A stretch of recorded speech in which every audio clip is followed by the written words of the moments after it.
Glasses, everything you need. easily. Okay. I think it'd be good to have. I'm with you on By that. By the time we don't need to worry about it anymore. You wanna keep that?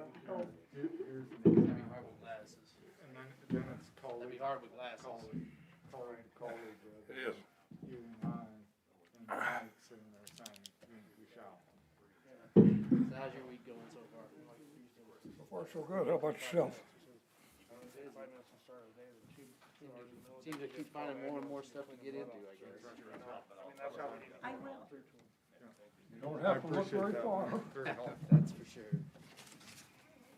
How are you? Making sure you're sitting in the right spot over Hi, Jim, how are you? I did get lined up for that shot. Did you? Yeah. It's February 8th. Oh, I have a hard time getting through. Oh, there must be a ton of people. Yeah, it's a pretty popular thing. Yeah. Hi, Ty, how are you? But it's okay. I'm waiting this long. Yep. You get one on the 8th. You went wrong? March 8th. Yeah. Are they having a shortage on the vaccine, or are they doing? Well, they don't really get to decide. They give them a lot of it. How have you been? The faster they use it. Uh-huh. That's why I've been going and saying, okay, let's get this going. I feel bad for people who have had to wait 3 or 4 hours on the sidewalk. The little people, more old people. Getting us closer, I Quite a think, few aren't of they? them are quite up to that. So I got notion there when I go down for mine, I got notion to carry a couple of lawn chairs down there, folding lawn chairs, just to give them a place to rest. But maybe the line won't be that bad. I think it'll be better. My wife went through their experiments to make it better this semester. Yeah. 20 minutes. President Cruz got you done it. It was so far ahead. It's unbelievable. Once they put it in place after the one kind of came out today, it was a much No, I'm sure it's not perfect yet. it should be better, I'm sure. Will we ride?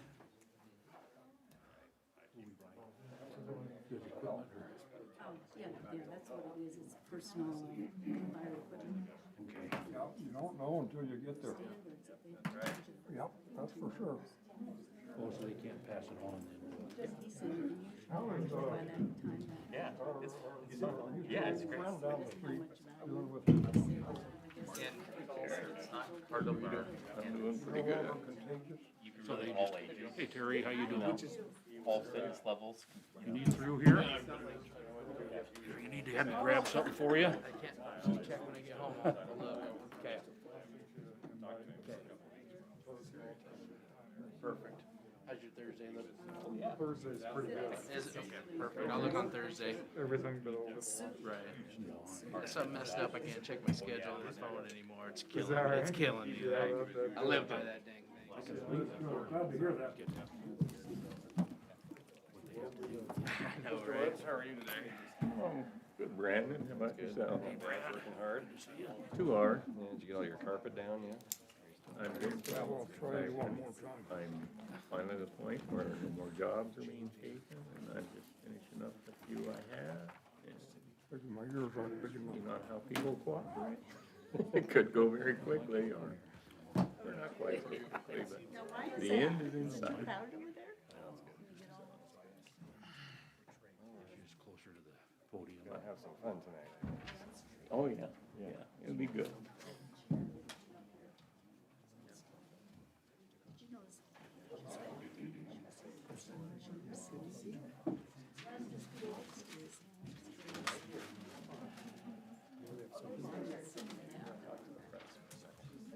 Howdy.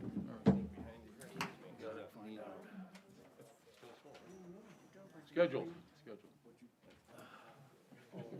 Good to see you. No, you're fine, fine. Good to see you, Mayor.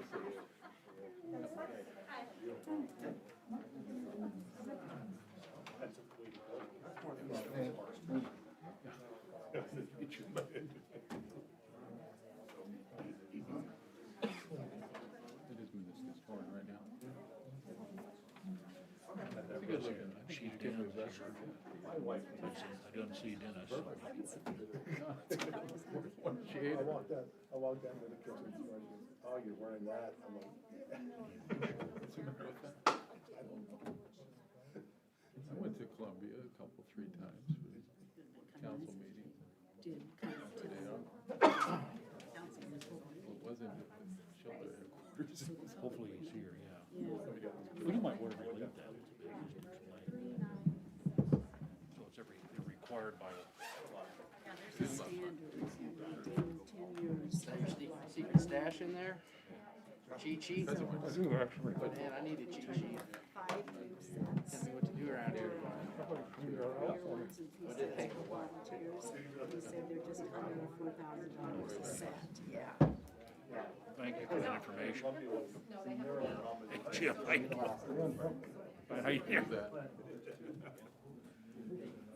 No. Well, then I asked him about how these Have we had a Mr. Reeker sighting? 45 seconds. Is it? Okay. I know that,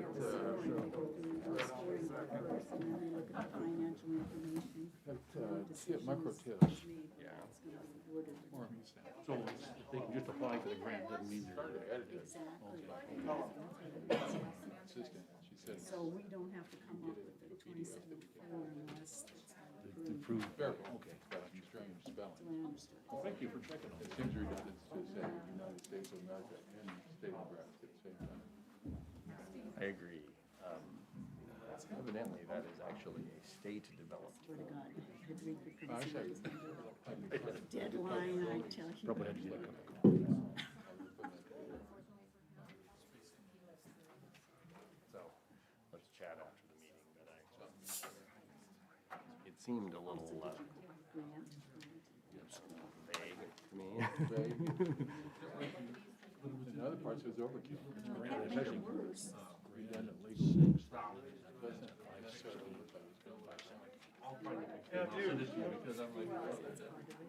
someone. My guess would be no. Okay. Call Lana Lloyd. Poor guy. Call Lana Lloyd. That's what she. I think she grows tomatoes. That's who That's all he she did. worked with.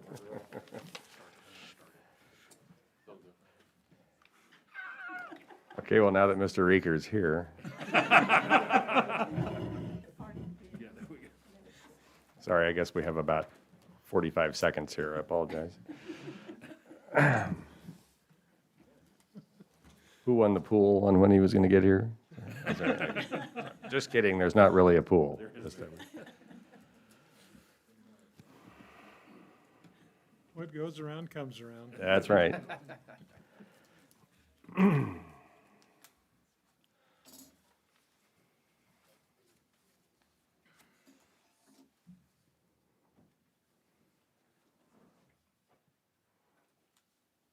We're almost there, Brenda.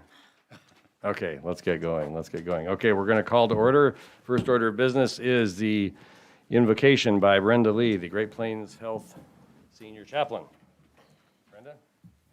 God in heaven, I thank you for everyone here, for everyone who is part of this city and part of this community. I thank you for the dedication of those who serve on the council, of those who participate, who are just come here to voice whatever concerns they have. Because God, we are in this under your leadership to make this a great place to live, to call on your insight and your wisdom in everything that we do, in every decision, in every word that we speak. I thank you over and over again for every blessing that you've given to this town, to everyone who is here. Because God, we are with you in this process. In Jesus' name we pray. Amen. Amen.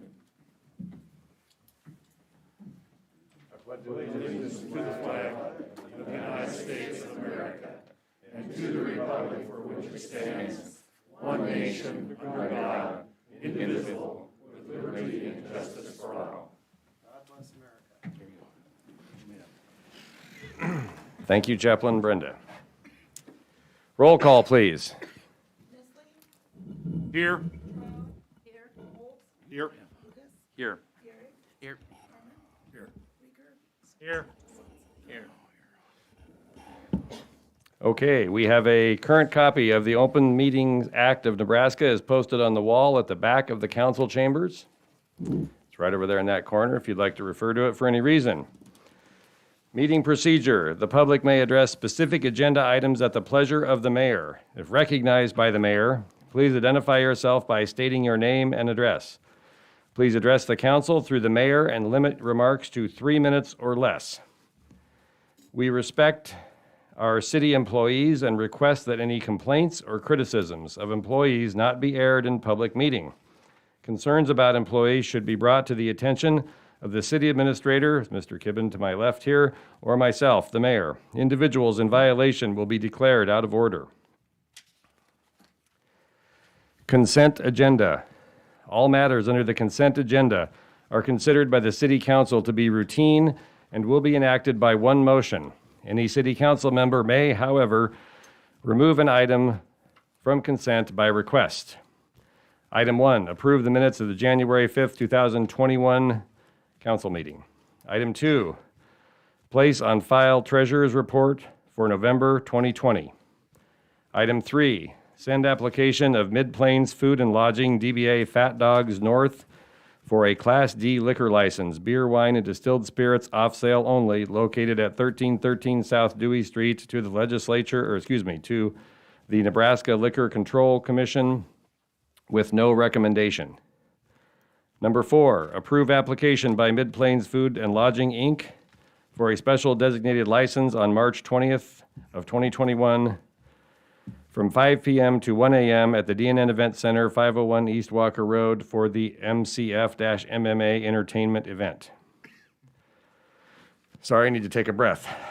Number 5, approve request for Adams Bank and Trust, Equitable Bank, First National Bank, North Platte, First State Bank, Great Western Bank, Hershey State Bank, Nebraska Land National Bank, Sandhill State Bank, Union Bank and Trust, Wells Fargo Bank, N.A., and Western Nebraska Bank to be designated as depository banks for city funds for 2021.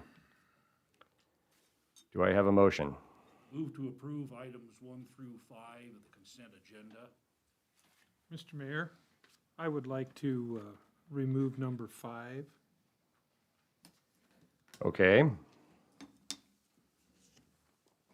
move to approve then items 1 through 4 of the consent agenda. A second. Okay, motion Nisley, second Garrick to approve items 1 through 4 of the consent agenda. Please vote.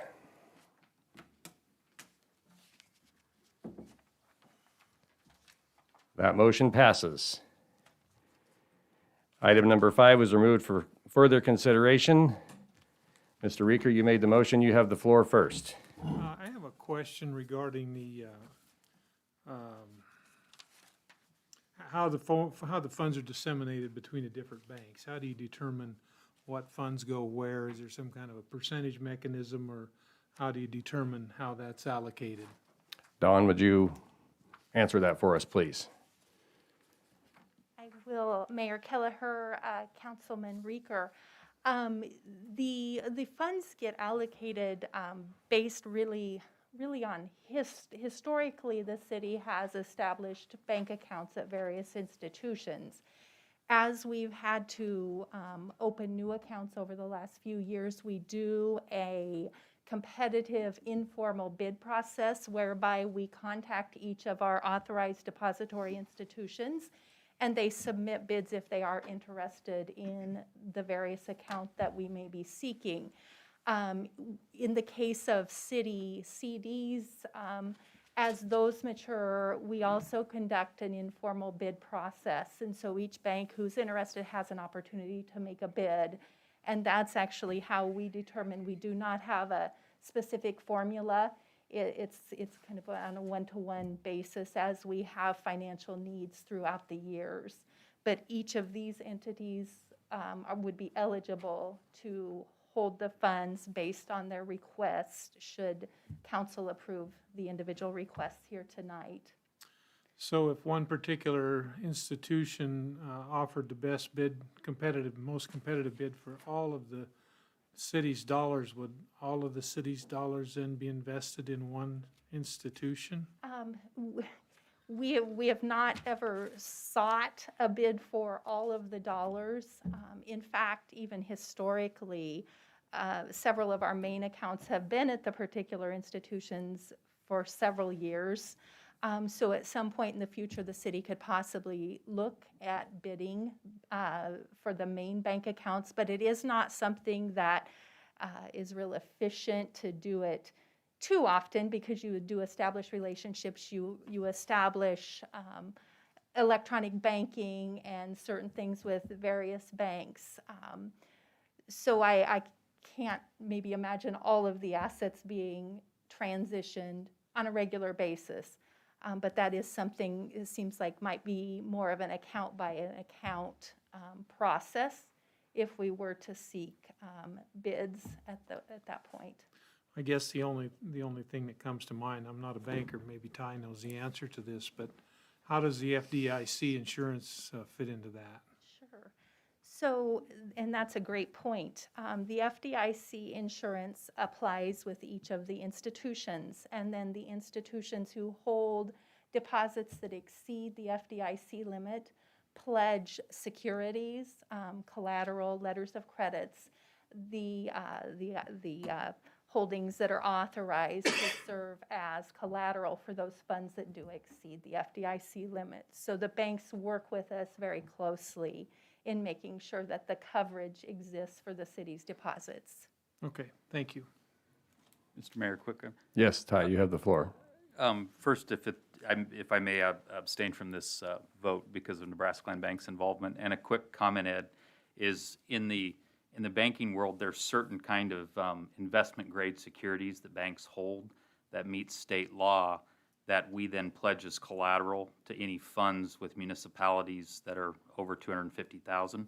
But there was an interesting legislative change last year that has created kind of a pool where banks can register securities at the state, and then you can allocate that pledging based on a central pool. And so I think that's something that, as we have time to examine, it's probably a topic that most cities like North Platte will be examining, because I think it's going to bring some efficiency to the process of shoring up the money to where everything isn't done on a single security basis. So hopefully it should be less time consuming for the banks and for the municipal finance people to make sure they're always secured, but to have kind of security coming from a master pool and your portion of it versus individual securities. So that's something we can talk about down the road, but it is a legislative change that just occurred last year. Okay, thank you, Ty. Thanks, Don. I move to approve the item number 5, which is listed under the consent agenda. Second. Motion Nisley, second Reeker. Further discussion? Calling the question. Please vote. Mr. Lucas abstains. That motion passes. Moving on from the consent agenda to the regular meeting. Okay, here we are, folks, at the regular meeting. Item number 6, consider action on a request from the Pickleball Committee to expend up to $8,000 in New Bern Fund earnings to assist with the construction of pickleball courts in North Platte. To speak to this, we have a short presentation from Barb Baldridge and one or more assistants. Barb, I think you're going to show us the presentation, and would you guys both introduce yourselves and tell us your addresses, please? Okay. My name is Barb Baldridge, 13664 West Wildlife Road, North Platte, Nebraska. Okay. And Samantha Geisler will be with me. I'll introduce her in a little bit. Okay, she needs to give us her address, please, real quick. 2721 Anna Avenue here in North Platte. Thank you. Okay, please proceed, Barb. I am the president of North Platte Pickleball, and I'm also a USA Pickleball Ambassador for the Great Plains region, which reaches from Colorado Springs to Lincoln. And we would like to first thank you for giving us this opportunity. We put together a great team and have a great project, and we'd like to share our love of pickleball with you. We have a short video and a slideshow, and I will preface this upcoming video with a couple of things I would like you to see, because there is audio that you need to look, that pickleball has become so popular that they are putting pickleball courts on the rooftops of casinos in Las Vegas. And also, please take note that around Center Court, there will be your advertisement from sponsors. And so with that, we will get started.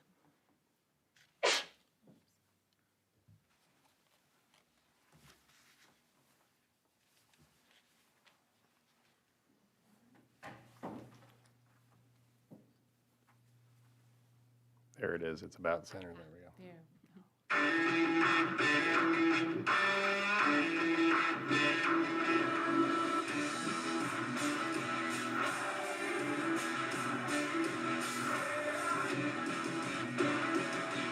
This point of the day is an amazing 68-hit rally, which took place at the Las Vegas Pickleball Open during the second game of the Pro Men's Doubles semifinal match. When all four players are at the kitchen line, all of them are doing a great job of keeping their paddle up. What would you share with us about the importance of your paddle placement when you're at the kitchen line? Well, one of the things that separates pros from less skilled players is that they're never surprised when the ball comes fast. They're expecting fastballs. And when you're expecting a fastball, you should also put your paddle in a position where the action's going to be. If that ball comes fast at you from your opponent, it's not coming down at your feet, unless, of course, it's a high ball. It's coming more around chest height like we're seeing here. What a tremendous point we're seeing right now. Those were quite some rallies there. Yeah, and so the players have the paddle up where the action's going to be, sort of around waist height or just slightly higher. And that way, if that ball does come fast, the paddle's there, almost like a shield.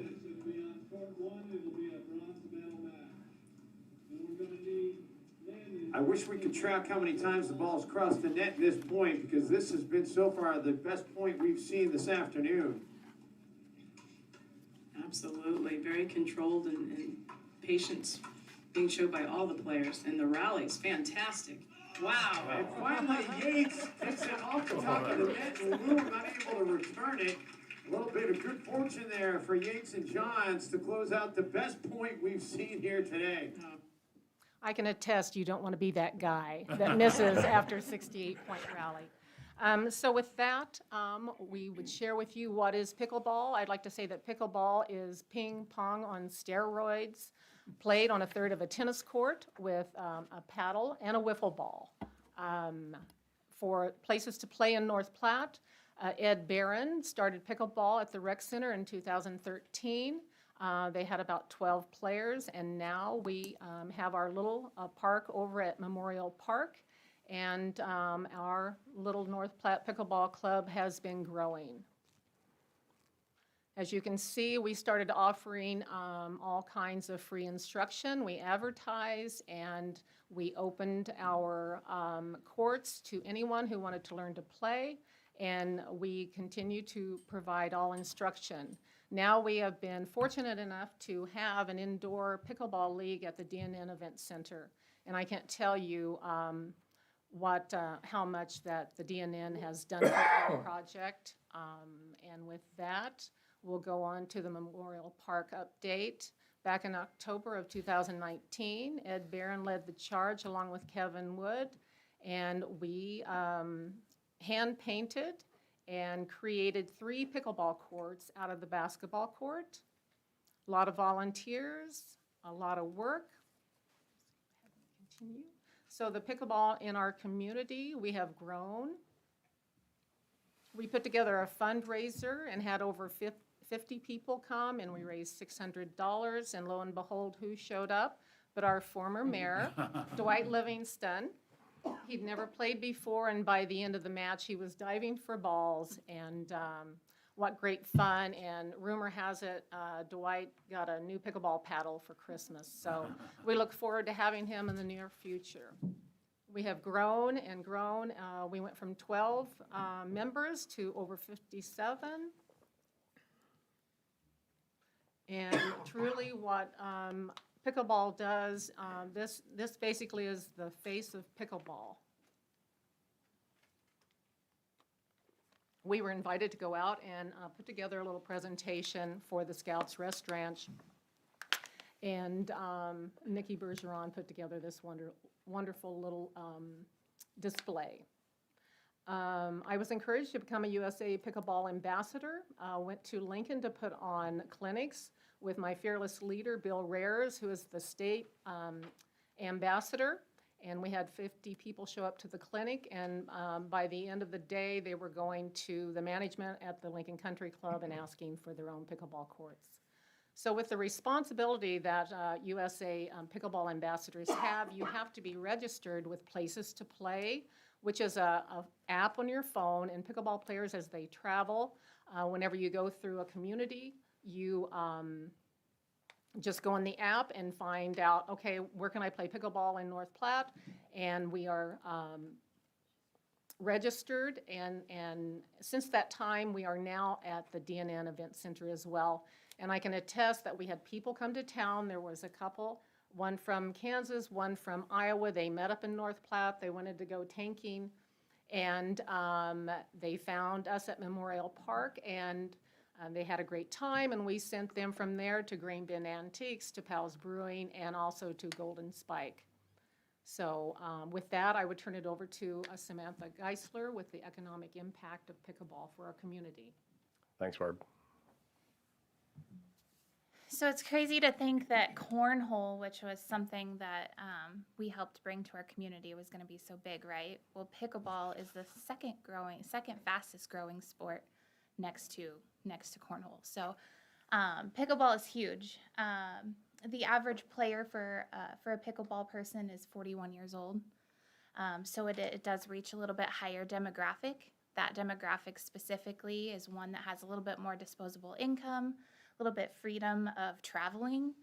They're able to ditch their kids because they're probably in high school and can go travel. And like she said with that app, it's huge because if they are in town for Nebraska Land Days, or they're just traveling through, headed to wherever their destination is, they can pop on this app and say, all right, we're headed over to Memorial Park and we're going to play. So that's huge for tourism driving here in North Platte.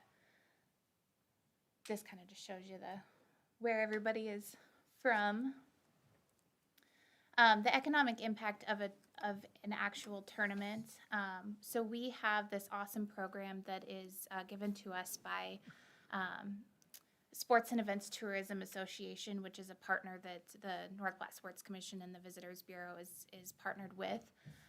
They are able to, with our sales tax and lodging numbers and all of that that's in this program, they are actually able to pull numbers on what an event could possibly bring to North Platte. Of course, not everything is 100% accurate.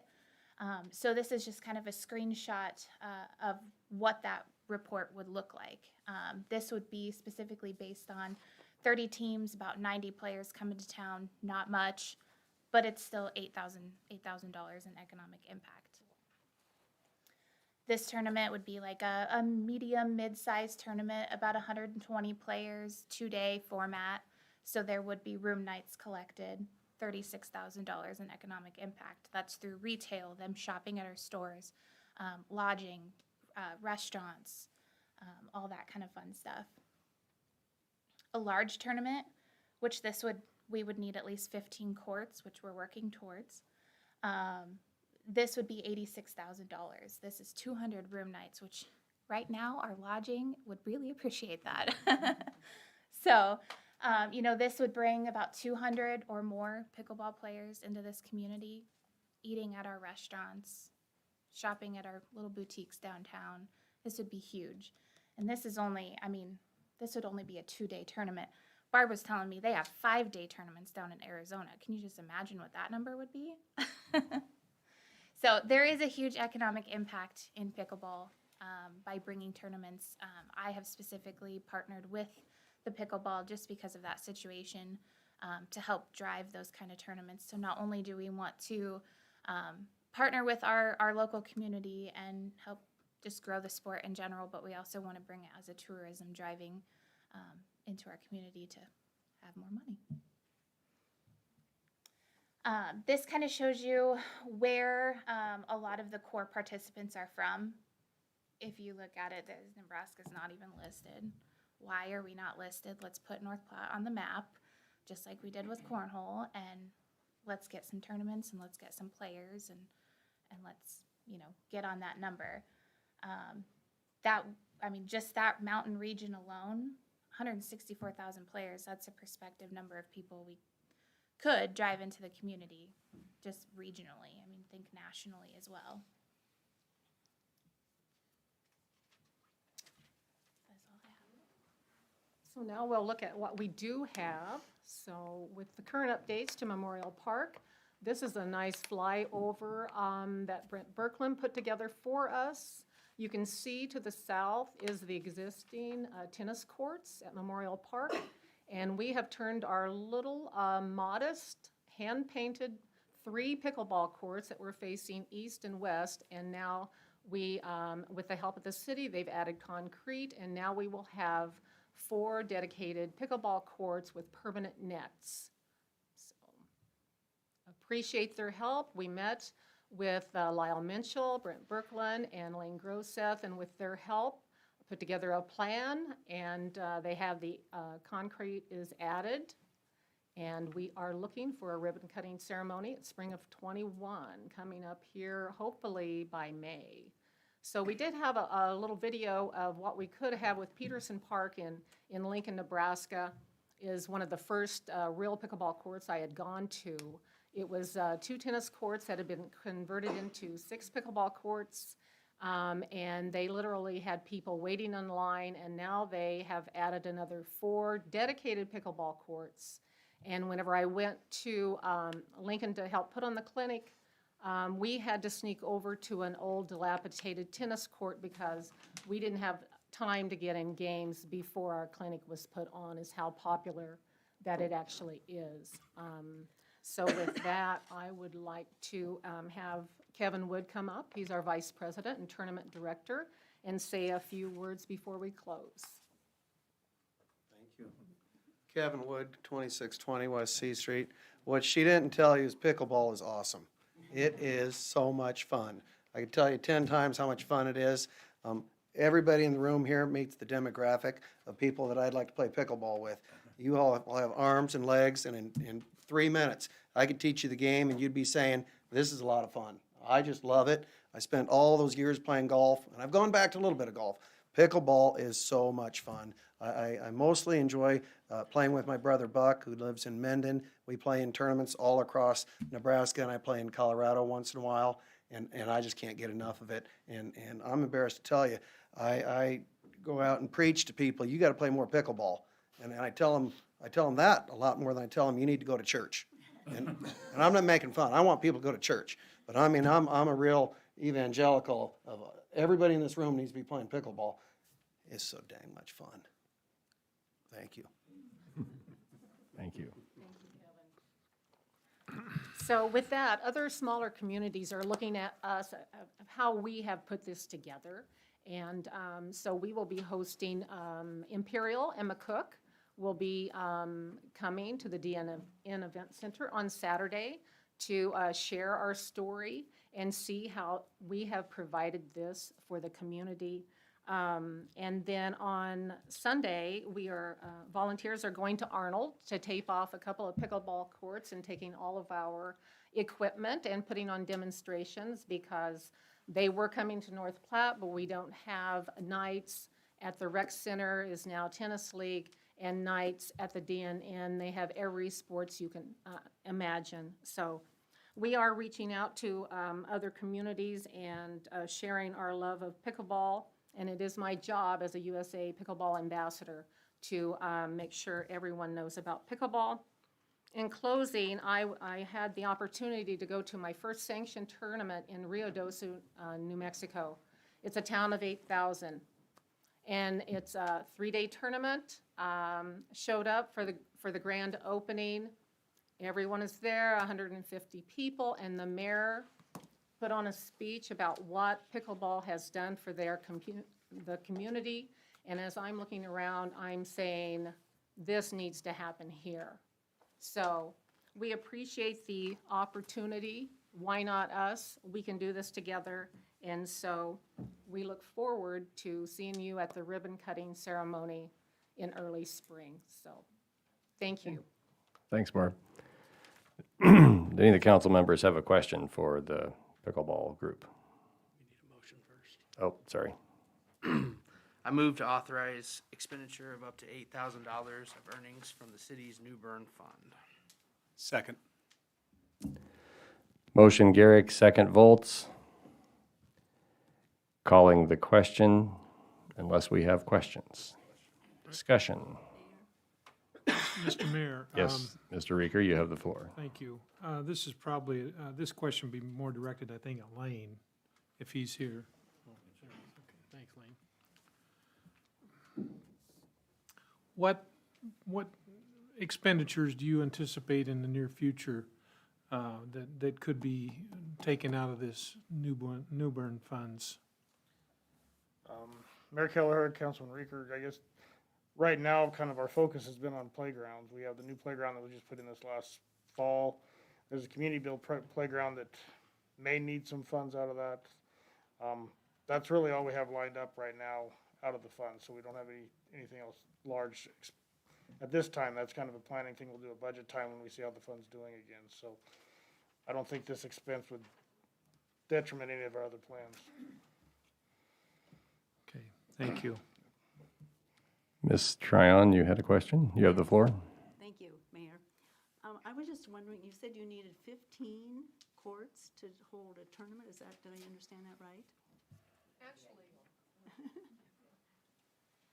That would just be like a large scale tournament. And so we can actually, a tennis court is about the third of a size, or excuse me, a pickleball court is the third of a size of the tennis court. So we can also use the tennis courts as well.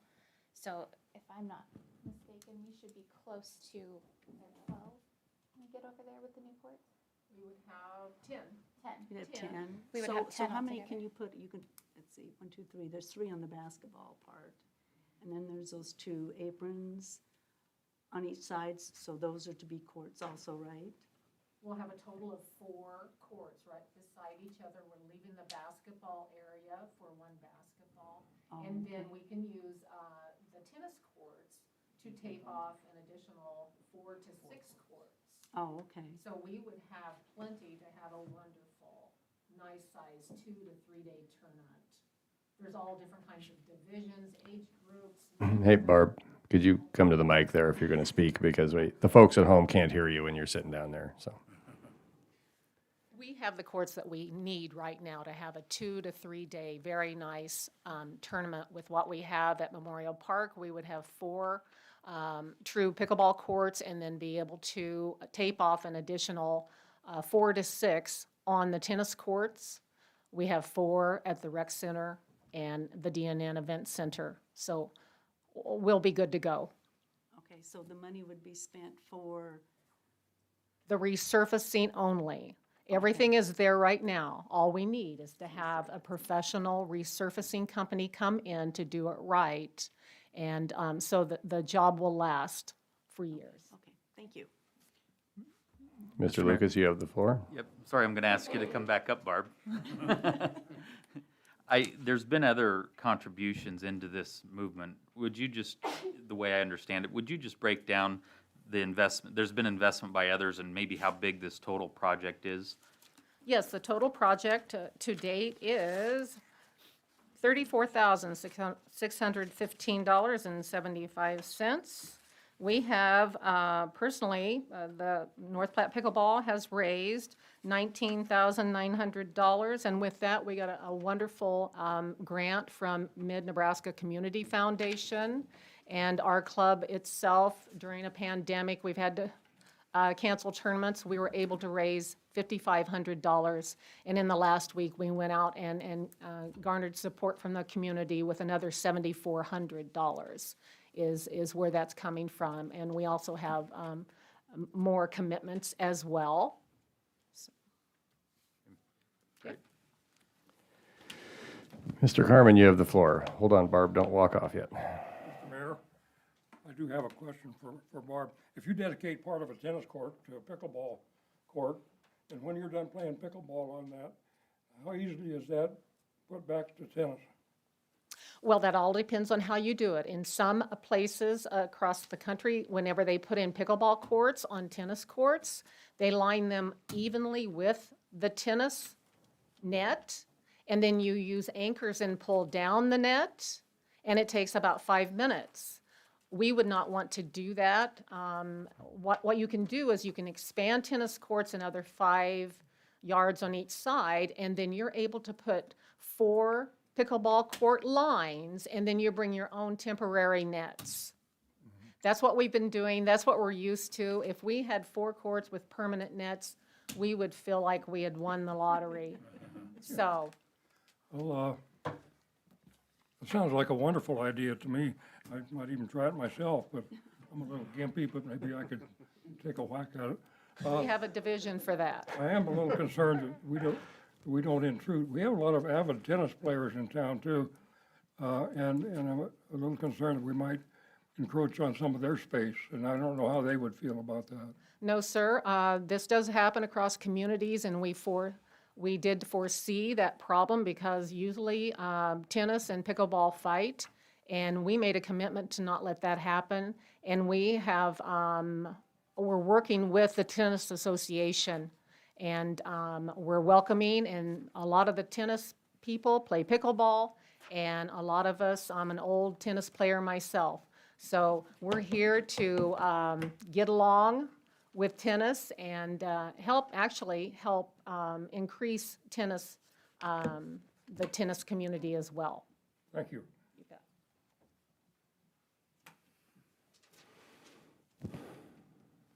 Do we have other questions? It would appear not. Okay, we had a motion and a second. We've had discussion. I'm going to call the question now. Please vote.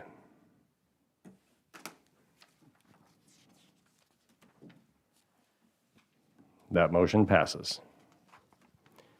Thank you to the pickleball folks. We appreciate your presentation, and thank you for being here. Next item, number 7, public hearing.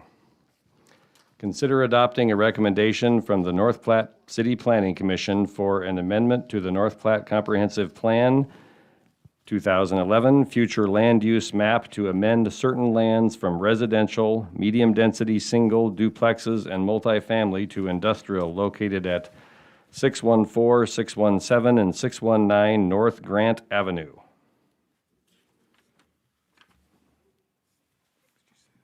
Public hearing. Do we have anyone that would like to speak on item number 7? If so, please approach the mic and identify yourself.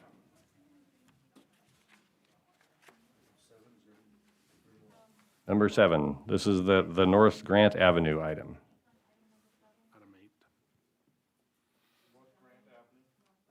That's my property. Okay. I'm Kirk Nansel, 422 North Garfield Avenue, North Platte, Nebraska. I currently have a storage container on 619 North Grant that I'm wanting to use to leave there permanently. So when I was doing this, since I only had 3 properties there, I wanted to just do it all in one shot. I don't have any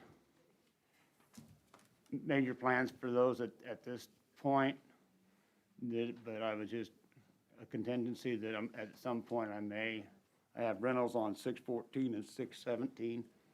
I'm going to leave them as rentals for the time being. Like I say, mostly I'm looking at leaving the storage container there for storage because I'm out of room at my shop across the street. And at some point, we'd like to maybe turn that into a hydroponic greenhouse for leafy greens, for year-round leafy greens. It's just a thought, but that's kind of what I got in mind. Okay. Anyone? This is a public hearing, so council, you may ask questions if you like. Mayor Kelleher. Yes, Mr. Voles, you have the floor. Mayor Kelleher, Mr. Nansel, thanks for coming here today. that area along Front Street, north of the alley, I feel is very appropriate for an I-1 use. I believe in the future and in the future planning maps that it will all be I-1 in that area. The storage unit is, in my opinion, not the, and I understand your purpose for it. If I had my druthers, I would love to see a permanent structure on there.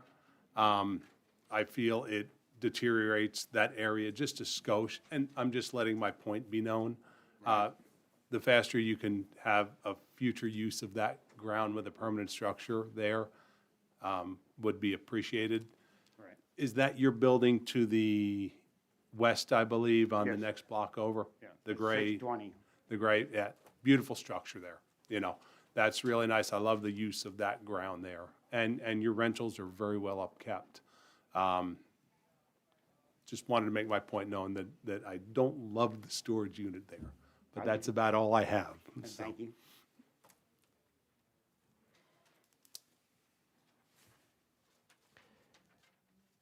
Public meeting. Anyone else have thoughts or questions?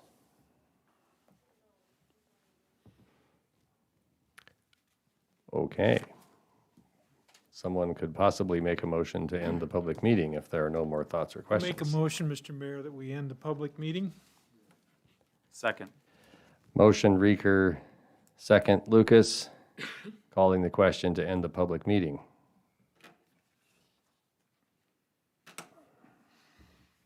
You may sit down if you like, sir. Thank you.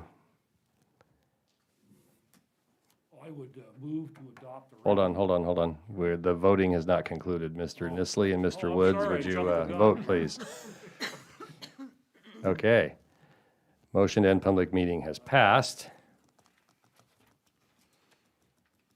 Now, Mr. Nisley, you had a thought. All right, sorry about that, I apologize. I move to adopt the recommendation by the North Platte Planning Commission for an amendment to the North Platte Comprehensive Plan 2011 Future Land Use Map to amend certain lands from residential, medium-density, single, duplexes, and multifamily to industrial located at 614, 617, and 619 North Grant Avenue as indicated on the attached map set forth in the agenda. Second. Motion Nisley, second Reeker. Do we have discussion on this issue?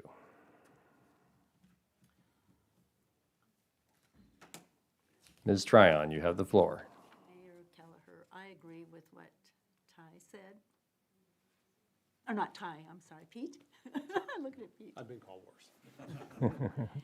So is there any way we could stipulate that the structure on there be moved? No? Okay. Mr. Lucas, you have a thought there? Yeah, I know this topic has come up from time to time, but this is one of the issues we have with this big jump to the I-1 zoning. I mean, I agree that if I had my way, maybe a storage container in a permanent state isn't perfect for that neighborhood, but if you look at the way our zoning classes are struck, it's clearly, correct, Judy, it's clearly an eligible use in that zoning. And so I think that's something that I'd encourage for the Planning Commission to keep looking at and thinking about is, are we still missing a gap in our zoning? And I think this is a pretty good example of that situation. Does that answer your question, Councilwoman Tryon? Yes, it does, thank you. Okay. Do we have further discussion?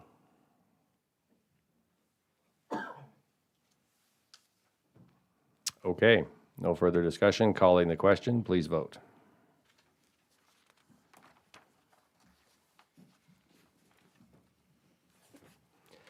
Okay, that passes. Thank you.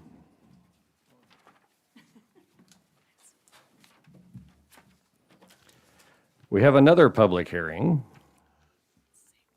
Should all be very excited about a second public hearing for tonight, aren't you? Okay, come on, crowd, it's not that tough. Okay.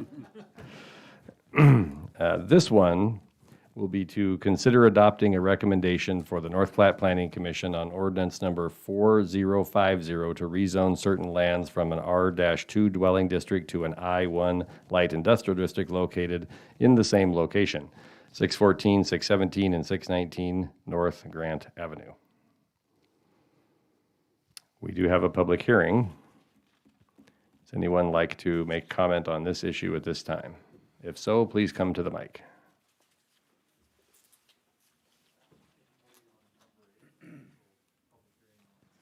We'll give the chief a moment to check with the folks in the hallway. Okay, it does not appear that anyone has any thoughts or questions on this issue at this time. Would someone like to motion to close this public hearing? Mr. Mayor, I move that we close the public hearing. Second.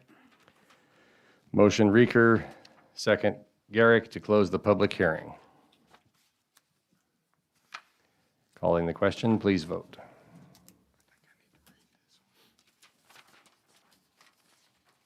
Okay, hold on just a second. Point of order. Okay. That motion passes. Public hearing is closed. Now, we must consider this item.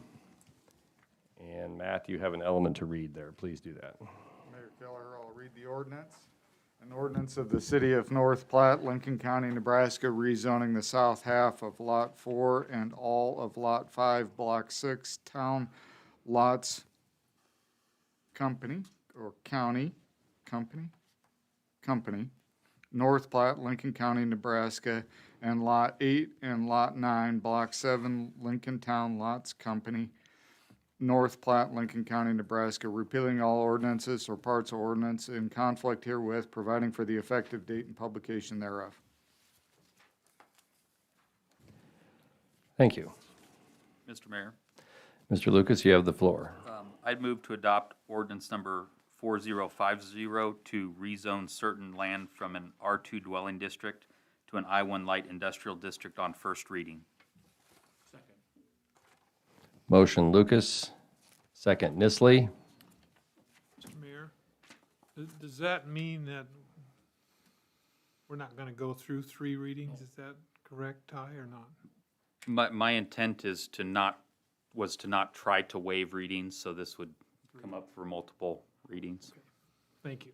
You know how I feel about I do. waiver I of just wanted readings. to make sure, so Thank you.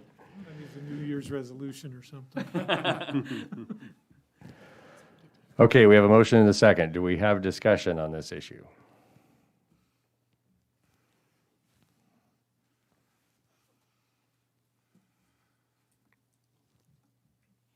Do we have anything that needs to be clarified back there in the corner? No? Okay, calling the question, please vote.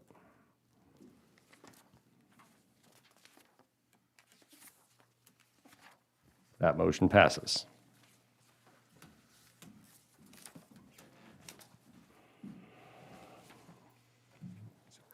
Thank you, everyone. We have the third public hearing of the night. Is everybody ready? Here we go.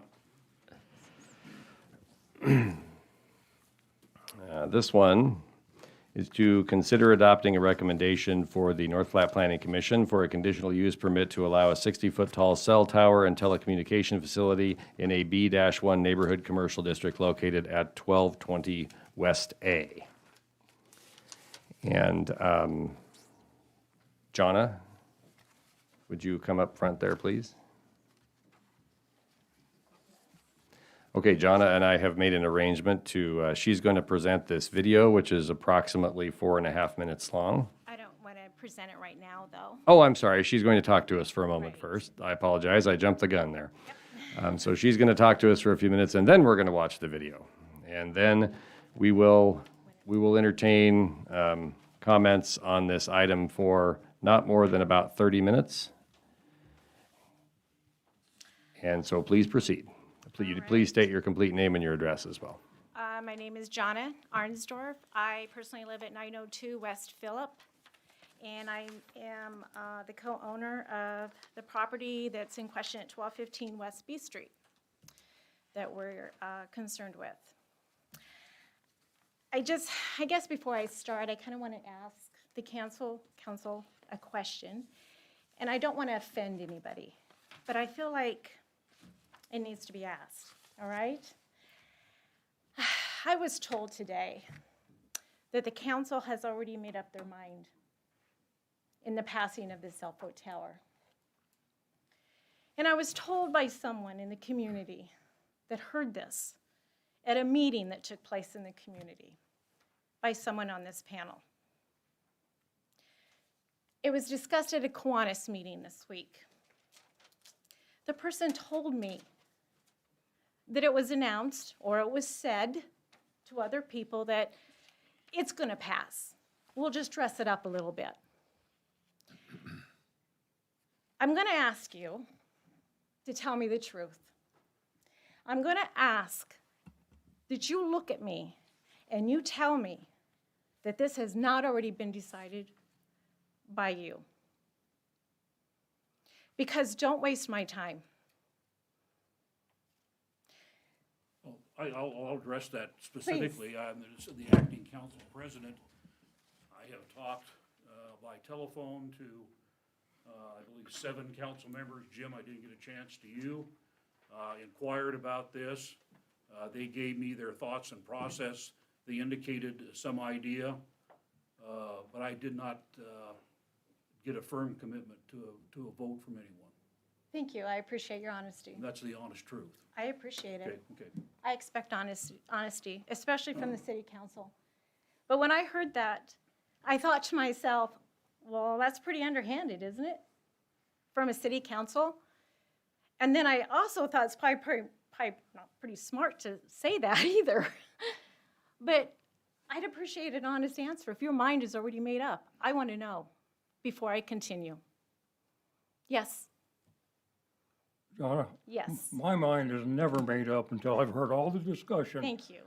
Every council meeting, and it's an insult. It would be an insult to me if anyone accused me of having a meeting with anyone and encouraging them to come to a foregone conclusion on a vote.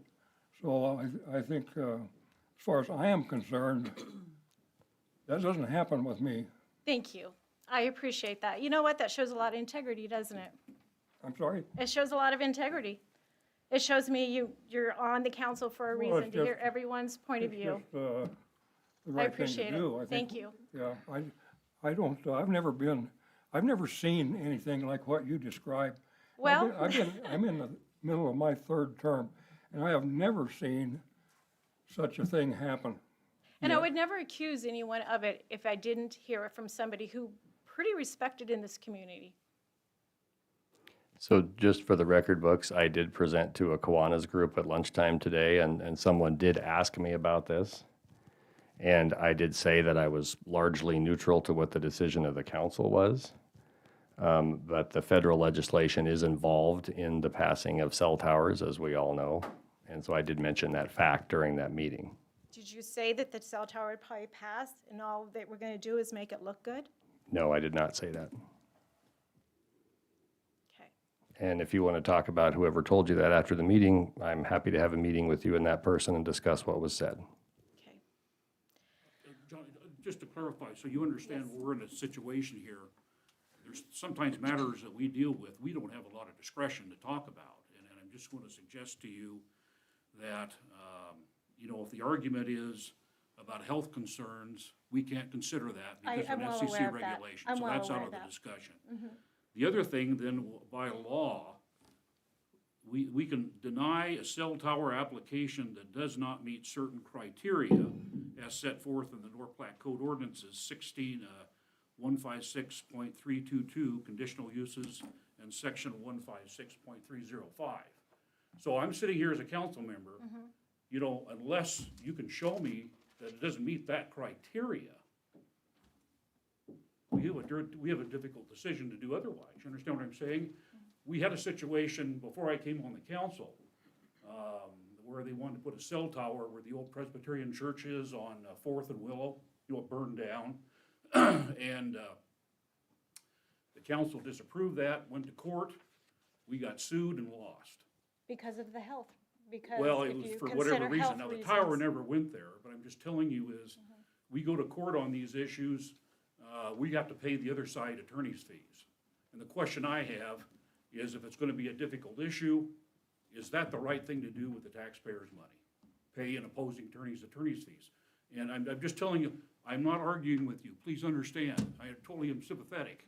I'm not But we- arguing with you either right now. But we don't, we have to understand, our area is pretty limited here, unless you can produce evidence that it doesn't meet that criteria. You have to understand, that's the way it is, and I'm not arguing. I think you jumped forward a little bit. Yeah. I basically just wanted to know if the decision was already made and if it's already been put out there. I'm not ready to discuss that right now. Okay. I was just kind of looking for honesty, I was looking for some integrity, and I was looking for people that are sitting in these chairs to do their job. And your job is to listen to the people that come to this podium and express their concerns, their personal concerns. I understand you're here to represent the city. I understand that. But you're also here to represent the individuals that live in the city that you serve. And I would appreciate it if the time is taken to think about the issues that arise in this community and the personal concerns that people have. It's not a decision that comes quickly, and it shouldn't be a decision that comes quickly. And for goodness sakes, don't go to the public and tell somebody that it's already been passed when it involves people that are fighting to do what is right for them as well. All right, I'd like to begin. My name is Jonna Arnsdorf, and my husband's name is Mike Arnsdorf. We are the co-owners of the property located at 1215 West B Street. Our property, which is a 2-bedroom brick home, is located directly south of the proposed 60-foot cell tower that Industrial Tower West LLC wishes to erect after purchasing the property from Sheridan and Colette Sauer. The tower will be placed approximately 40 yards from the back door of the property referenced above. My mother-in-law resides in this home. I adamantly oppose the actions proposed by Industrial Tower West Vieiro. I just want to point one thing out. Just as a reminder, I said 40 yards from the back door. Most of your backyards are probably bigger than that. I've been told that due to the Telecommunications Act of 1996, an act that was implemented 25 years ago, my personal concerns over the safety and health of my family as a result of the cell tower can have no bearing on the case. I am unable to voice my fears and have them considered. My hands are tied. Personally, I am disappointed that this particular act has not been revisited in the last 25 years. I am sure most of you would agree that technology has changed just a tad bit in the last 25 years. Another major concern that we have is one that brings with it personal financial burden due to the building of the cell tower that will be located so close to our property. I've often heard it said that the American dream is home ownership. Owning a home is a massive undertaking and responsibility. It's an investment. I am certain that most of you on this council own a home. Am I correct? You own homes, probably? Sure you do. You have worked to maintain the structure both on the exterior as well as the interior. You have contributed to and have built up equity in your home. I want you just for a moment envision the equity that you have in your home after years of paying for it.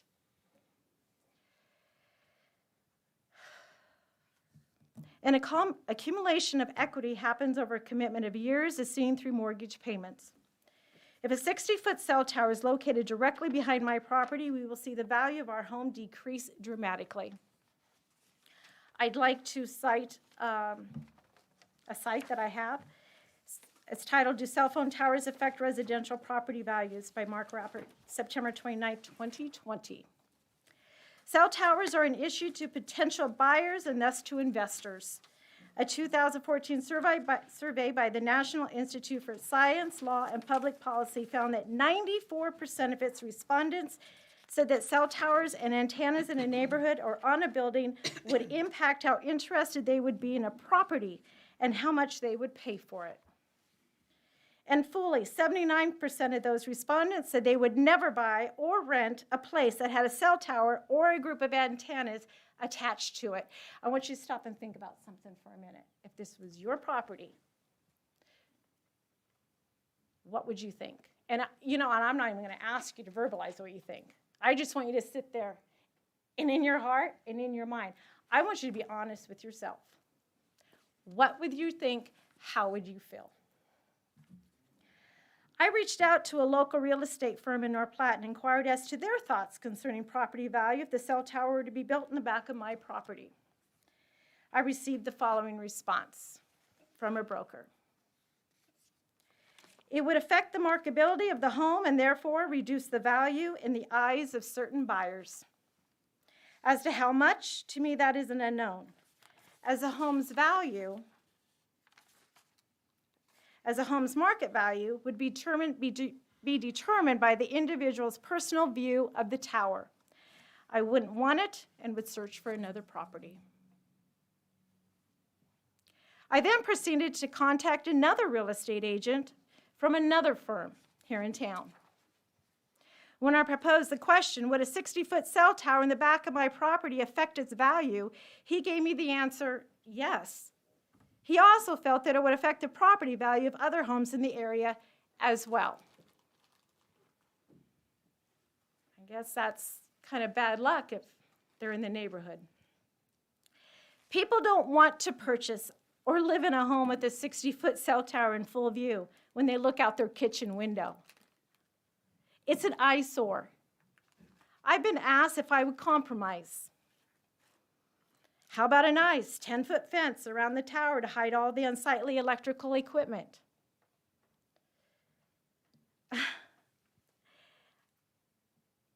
Really? It's a 60-foot cell tower. I don't think a 10-foot, fence that high would really do much.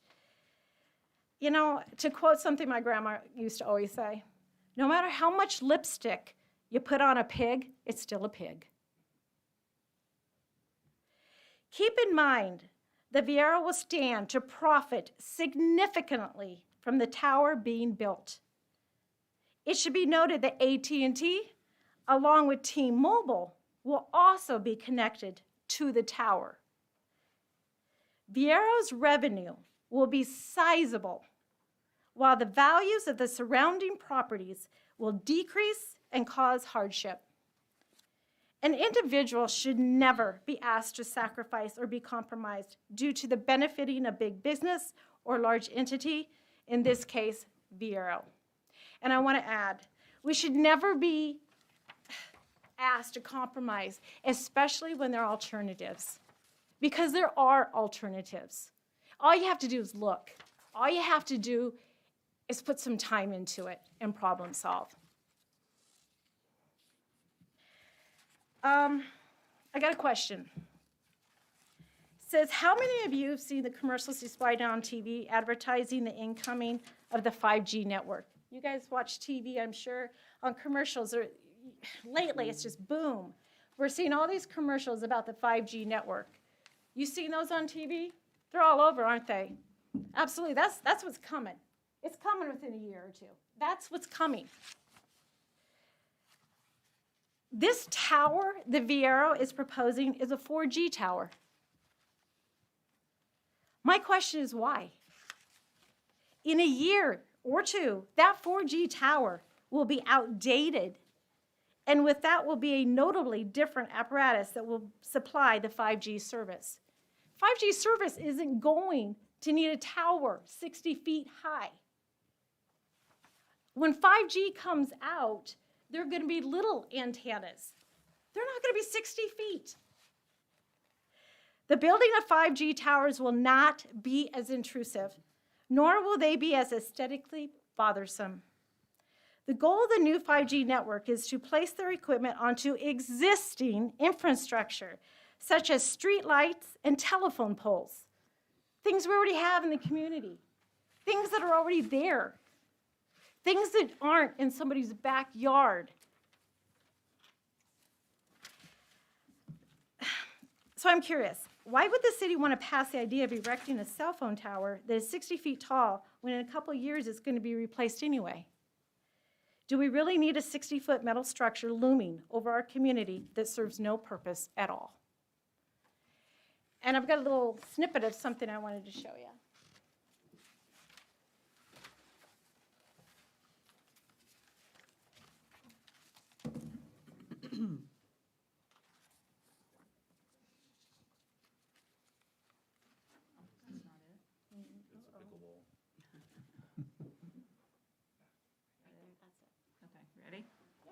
Current data speeds. Could have used it on Amtrak yesterday, but it requires cell phone tower equipment to be closer to users than ever before. And that is causing outrage and alarm in some neighborhoods as antennas go up around the homes. Tony DeCopel is here with both sides of the conversation. Tony, lots of chatter about this. Good morning. Yeah, good morning. There's outrage, but there's also excitement. I mean, 100 times faster. But get this, wireless companies in the U.S. say they'll have to install about 300,000 new antennas for the rollout of 5G. That is roughly equal to the total number of cell phone towers built over the past 3 decades. The faster network could create new potential for work and play, but it's also leading to new concerns. Go. At a lab in New York, Verizon invited us to meet some of the entrepreneurs developing tools to run on the next generation of wireless technology. How important is 5G to your mission? 5G is extremely important. Jonathan Reeves demonstrated his product, Arvizio. As you move around, the object stays fixed in space. Look at that. That's amazing. Allowing users in different locations to interact with 3D images projected through a lens. Today we can do this using Wi-Fi technology, and we can do it using landline technology. But of course, you're then tied to particular locations. With 5G now, we can begin to extend this, so we can actually begin to start doing this on building sites. We can start doing it on the factory floor. So it really opens up a whole new world. But before this world can become reality, this one needs to change. 5G requires the installation of new equipment across the U.S. So this pole here is 5G. This is the future right here. You got it. Every wireless company is working to build its own 5G network. Melissa Arnoldi leads AT&T's efforts. If you don't already have one of these in your neighborhood, they're coming. That's absolutely right. They're coming. She says 5G uses high-frequency waves that support faster speeds, but don't travel as far as current wireless frequencies. So instead of relying on large cell phone towers spread far apart, they need small cell sites that are much closer together. We're going to use our existing infrastructure today, whether it's light poles, whether it's street lights. We're going to make sure that we don't make it obtrusive to our customers and to the citizens. Yet some don't share the enthusiasm. The cell towers are called small cell towers, but they're not so small when they're in your front yard. Donna Barron is protesting plans to convert light poles in her Montgomery County, Maryland neighborhood into small cell sites. This will cause cancer. She was one of several people who raised health concerns at a government hearing last month. This stuff is untested on kids. Their safety is not certain. These untested technologies are, at this time, not ready to be unleashed into our lives. Cell phone equipment emits radiation, but research on its health effects has been inconsistent. According to the National Cancer Institute, a limited number of studies have shown some evidence of statistical association of cell phone use and brain tumor risks, but most studies have found no association. If you lose this fight and a pole goes in right here, are you going to move? Possibly. Either way, Barron says she fears property values could plummet when 5G equipment pops up. If a tower goes up right there, what's going to happen to the value of that home? It could drop 20%. And not only for this house. Right, for that house, that house, that house. And then, pretty soon, you go around the curve and there's another cell tower. They're all through this neighborhood. So it's going to devastate the neighborhood. Arnoldi insists her workers are focused on safety, pointing out they live and work near this equipment too. Do you have any 5G antennae in your neighborhood yet? No, not yet. I'm waiting for it. It's coming soon, though. It's coming soon. So I'm guessing from that reaction, then you're very comfortable with it rolling out in your neck of the woods. Absolutely. Absolutely. Wireless carriers have announced plans to roll out 5G service to a handful of cities later this year, but don't get too excited. To really take advantage, you'll need a 5G-enabled device, which probably won't be available until next year. So our current phones aren't 5G ready? They're not 5G ready. The pole outside your house might be 5G ready, but your phone is not. Gonna have to upgrade. Tell me thanks. If I gave you $25,000 today, what would you do? Mike Arnsdorf, 902 West Phillip. Okay. Just kind of like what John has said, I mean, whether you're for 5G or not, I think it's coming. I really don't know why we're considering a 4G pole. We have 30 of them already. I think we have plenty of cell phone coverage in the city to last us to 5G whenever that comes. It's on the horizon though. So that's basically all I got to say. Thank you. We're still in the public meeting if anyone else has a comment.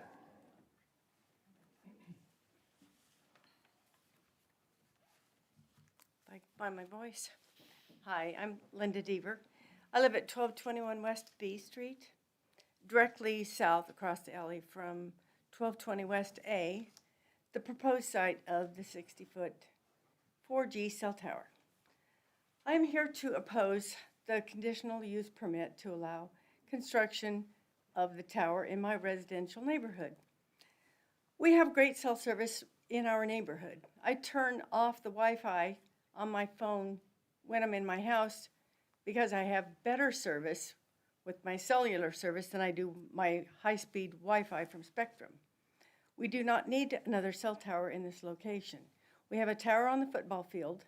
Adding another tower will double the radiation to this neighborhood. A 60-foot cell tower is not something surrounding residents would expect directly in their backyard, because a B1 neighborhood commercial district is not permitted for such, which is why the conditional use permit application.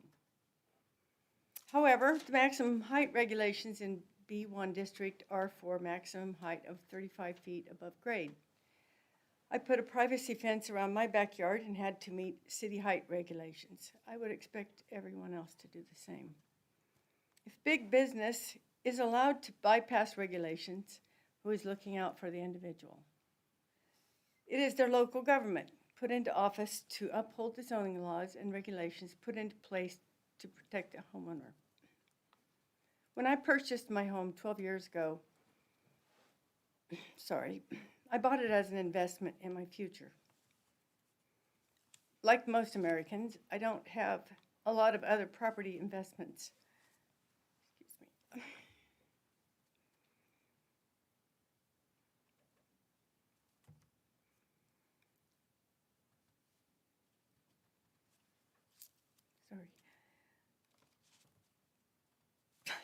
Sorry. Just 2 months ago, I debated on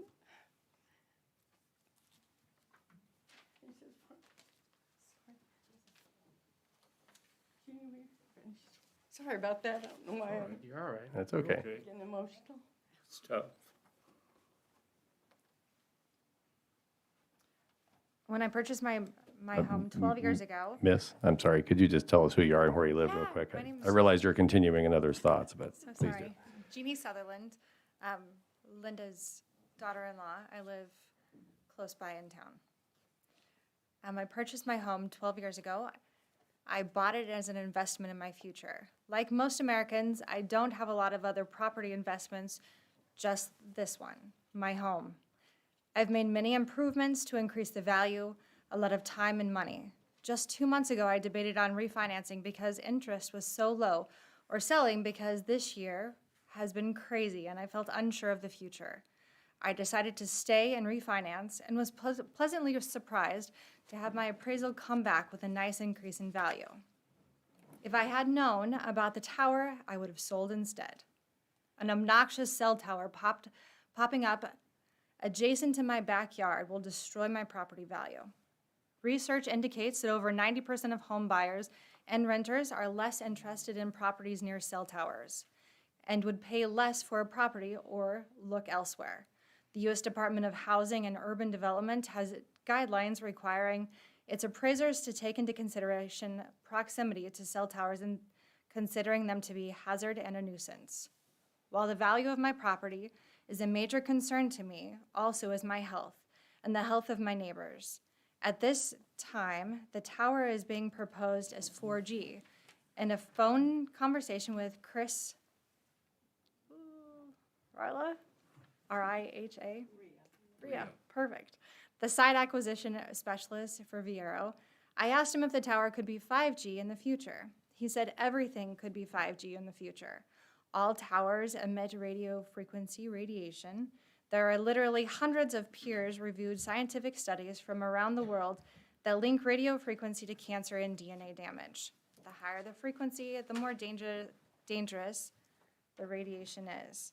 In May 2011, the World Health Organization classified the type of radiation that cell towers emit as Class 2B carcinogen, the same category as lead and DDT. The perceived threat alone will negatively impact property values. The fact of the matter is the proposed tower is too close to our homes, literally next door. I feel it is an unfair gamble with our health. Thank you for listening to me, her, and for considering our plight. Thank you. It's all right. Still have a public meeting if anyone else has thoughts on this issue.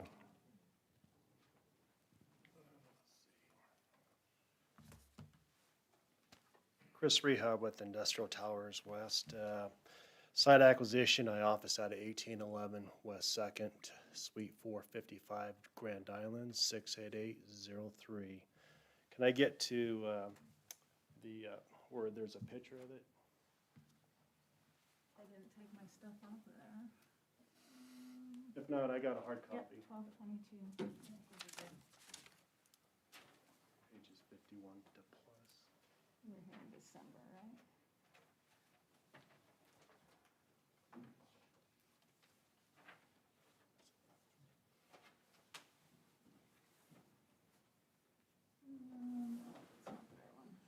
We may not, here, I got a picture. Yeah, I got it up here. Gotta get the right file.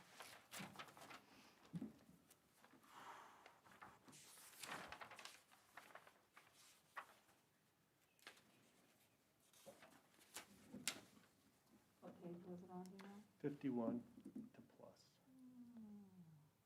There we go. Just keep going, yeah. I'm not sure if we have that picture on. You can stop right there. You Thanks. can control it? Thank you. If I can even run it.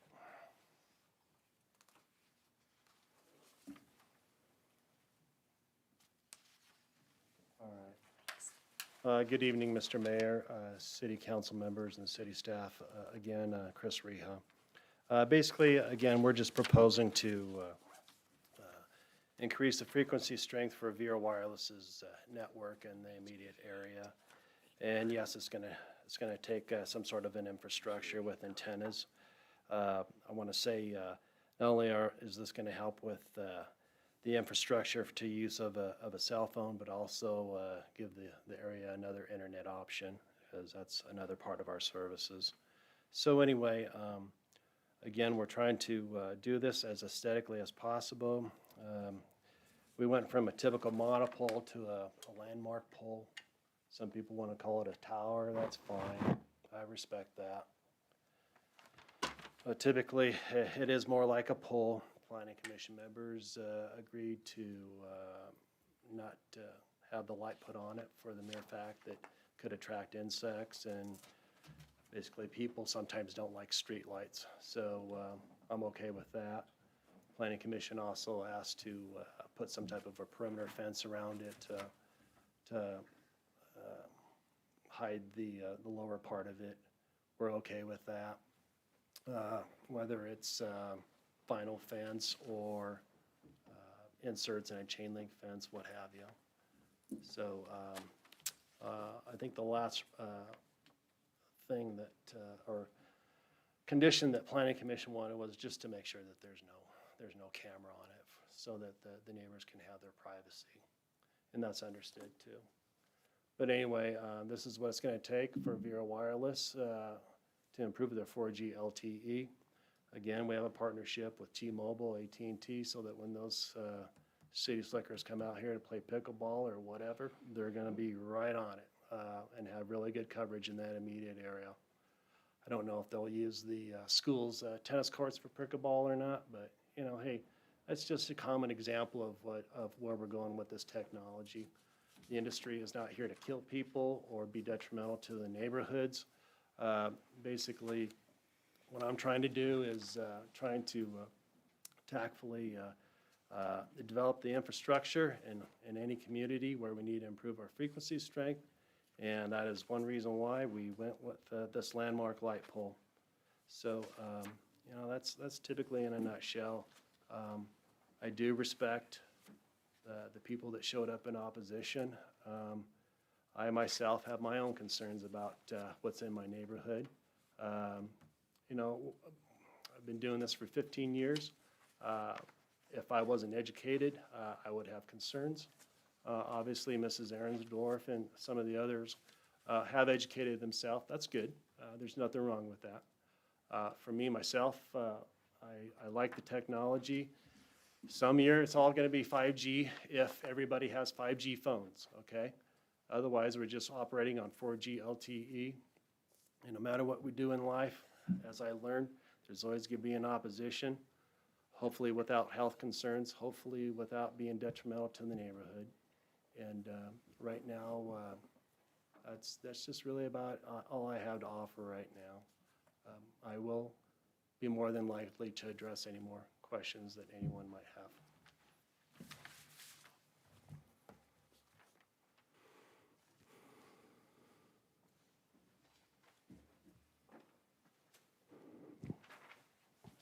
This is a public meeting. Does anyone else have any thoughts or comments? We're closing in on our 30 minutes here. Yes, ma'am. Can I go back up? Certainly.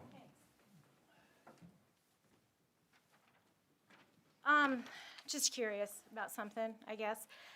2 weeks ago, I drafted a 2-page letter, and included with that was a map. And with that map was all the cell phone towers in the city of North Platte and their locations. And I'm just kind of wondering if y'all got it. Did you get it? Yes. Got it? I did right here. Awesome. All right. I just wanted to make sure because I know that somebody did not. I also am going to ask you, did you all take the time to drive around North Platte and look at all the cell phone towers and where they're located? Yes. Thanks. I appreciate that. You did your homework. All right. Did you? I did not drive around all over. I went to the eastern part of town and the areas I was with. All right. Not every cell phone tower on that list, no. Okay. All right. There's a lot of them, isn't there? Yes. There certainly is a lot of them. I think there's so many that I think wherever you are in North Platte, if you picked up your phone and you needed to call 911, you would immediately get 911. There's so many cell phone towers already in North Platte that if you picked up your cell phone and you wanted to call somebody across the country, you would immediately be able to do that. He said that we'd get faster coverage. I got coverage. You've got coverage. We've all got coverage. I don't think it's a matter of providing us with coverage. I also wanted to reaffirm the fact that a lot of those cell phone towers are nowhere close to homes. And that's exactly why that map was sent to you. I wanted you to visually see that there are no cell phone towers as close to homes as they will be with ours, 40 yards away. I just wanted to make sure you got that. All right? Thanks.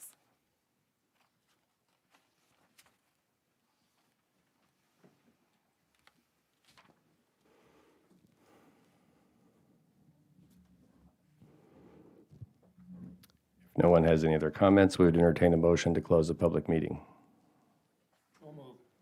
Second. Motion to close public meeting by Mr. Carmen, second, Mr. Garrick. Waiting for the voting screen to come back.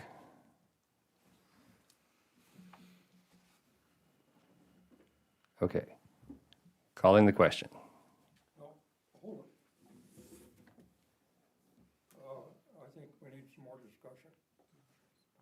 We're just calling the question to close the public hearing is all we're doing, Jim. So there'll be further discussion if the council is so desires, so.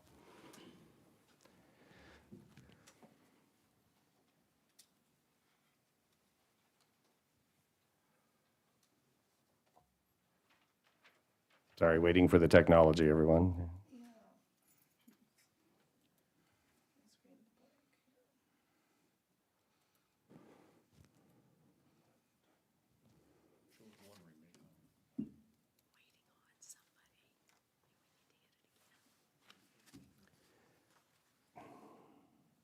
For some reason, it thinks that one person has not voted yet, but there are no names on the list.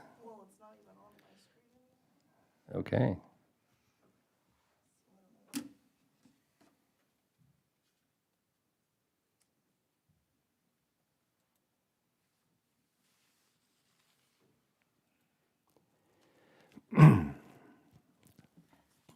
Tell you what, while Angie fixes that, the council mind a show of hands. All those in favor of ending the public meeting, please raise your hand. Let the record show the vote was unanimous to end the public meeting. Angie will continue to work with the technology. Being an IT person, rebooting might be a good idea, so. Okay. Do you have anything to add to this effort at this time, Matt? Okay. Would anyone like to propose a motion? There are some very specific things in any of these motions that we might entertain at this point. So, Mr. Lucas, you have the floor.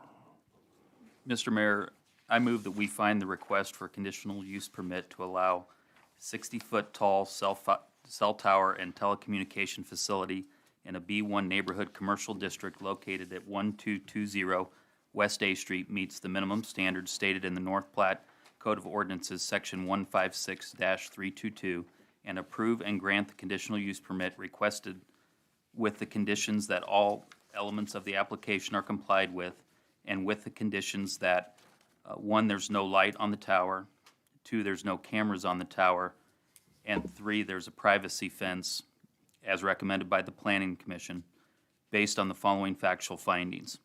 1, the use shall conform to all applicable ordinances, laws, and regulations of any governmental jurisdiction. 2, the use shall have adequate water, sewer, and drainage facilities. 3, ingress and egress shall be so designated as to minimize traffic congestions in the public streets. 4, the use shall in all other respects conform to the applicable regulations of the district in which it is located. 5, the use shall be in harmony with the character of the area and the most appropriate use of the land. Second. We have a motion by Lucas and a second by Reeker. Do we have discussion on this issue further? Mr. Carmen, I think you had something to say. You have the floor. Thank you, Mr. Mayor. I remember when they wanted to put one of these up on the old Presbyterian Church property at Fourth and Willow. There was a lot of community input into that meeting too by property owners in that area. And as I recall, this has nothing to do with this motion, but we turned that down because we thought it was the right thing to do, I believe. And so I walked down there several times and stomped around that alley and around that whole area there and tried for myself to visualize what a tower would look like at that site. And because most times, once they're up, I don't even notice them. I confess, I don't even notice them. And I'm not persuaded that there's a health issue involved, that it would be harmful to anyone's health. Now, what I had to ask myself was, if they wanted to put one of those up right next door to me, how would I feel about that? And the answer was, I wouldn't like it. I wouldn't like it at all. So the notion that somehow if we don't agree to this, that it may involve us in a lawsuit, I'm not a whole lot intimidated by that because we've been sued a lot of times for a lot of things. And I think that regardless of the fact that this perhaps would involve us in a lawsuit, sometimes I think that we just have to man up and do the right thing. And I think the right thing to do in this situation is to say no to this conditional use permit. And that's the way I'll vote. Mr. Woods, you have the floor. Thank you, Mr. Mayor.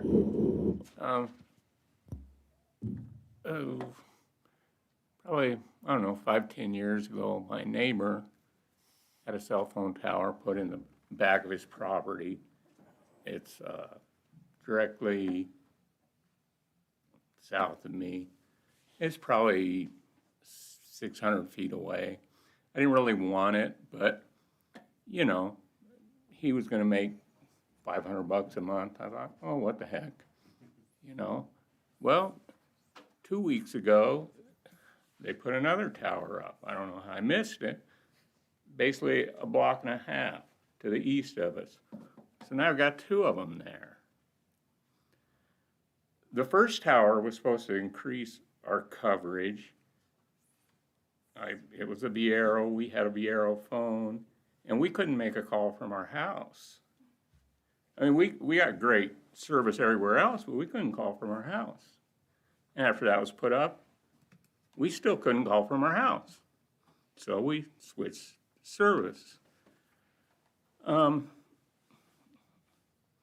don't like the property value loss that, you know, people have to take with this. And where this one will be located, whether there's health issues or not, people perceive that there are.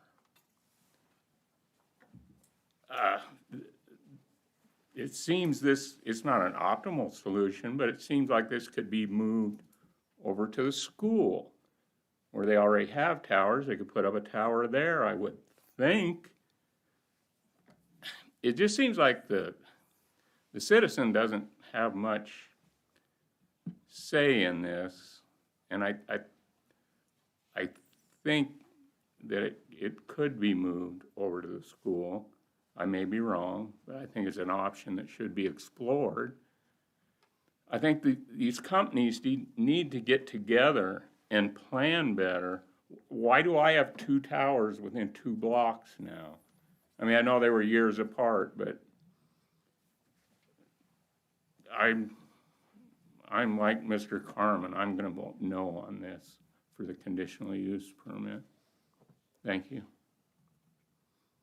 Thank you. Mr. Mayor. Mr. Lucas, you have the floor. First, even though I don't know if I need to, just to address your integrity question, I've served on this council now for a little over 2 years, and I don't think anybody makes a decision until the final vote's cast. And as you encouraged us to do our homework, I would also encourage you to watch our meetings on a consistent basis and make your own judgment on that. But I will tell you the integrity of this council, I think, has been very strong in the time I've served here, and I think people make the decisions we think are best for the community. With that said, in my opinion, this really boils down to, does the proposal harm the property values around it? The tough part with cell tower requests is that we have a handful of people that oppose it, and then the rest of the community, you can't speak for everybody, but a lot of people would be in favor of it because they're looking for better coverage, and they're also looking for a competitive environment where they have choices for internet and cell. And so my decision gets will get made here based on if I think it will detriment the residential properties around it. I spent a lot of time looking at the site and looking at all that. Based on the tower that's proposed and the site today is adjacent to business property. I think that was a filling station back in the day. It's been retail, medical, veterinary, or Miles Bike Shop was there for a long time. And I think the property value adjustment has already occurred, in my opinion, by the homes being adjacent to long-time commercial property. I don't think there's any further detriment to property values. Now, I'm not a certified appraiser.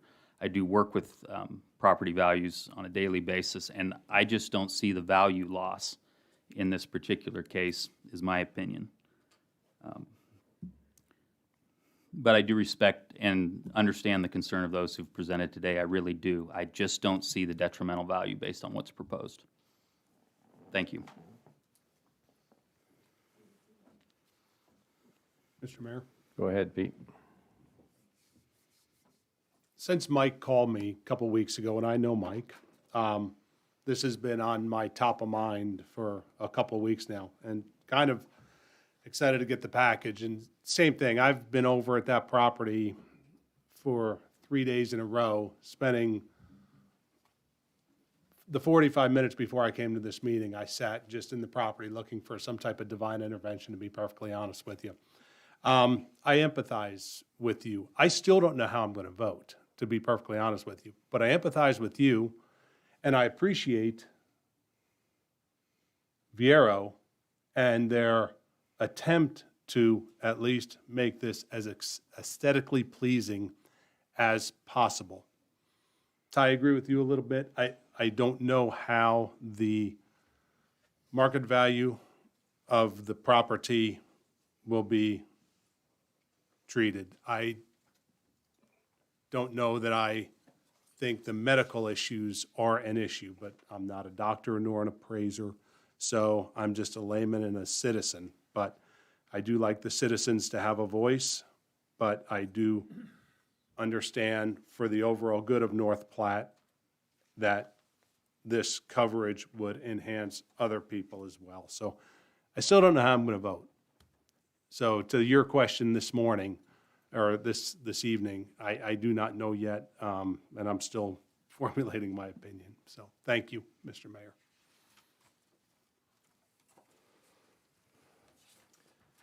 Mr. Mayor? Mr. Reeker, you have the floor. I appreciate the people that were willing to come and talk to us tonight. I too, when I come to a meeting, sometimes I may think that I have my mind made up, but oftentimes somebody presents something to me that makes me reconsider. The one thing that I think needs to be pointed out, it was intimated that this tower isn't needed. I don't work for Viero. Viero is a company that's in the business to make a profit. I can't imagine they're going to spend a lot of money building a tower that they don't need to build. I suspect that 5G is around the corner. How that's going to impact the use of this tower, I don't know. I don't know anything about 5G, except we shouldn't be using Chinese 5G.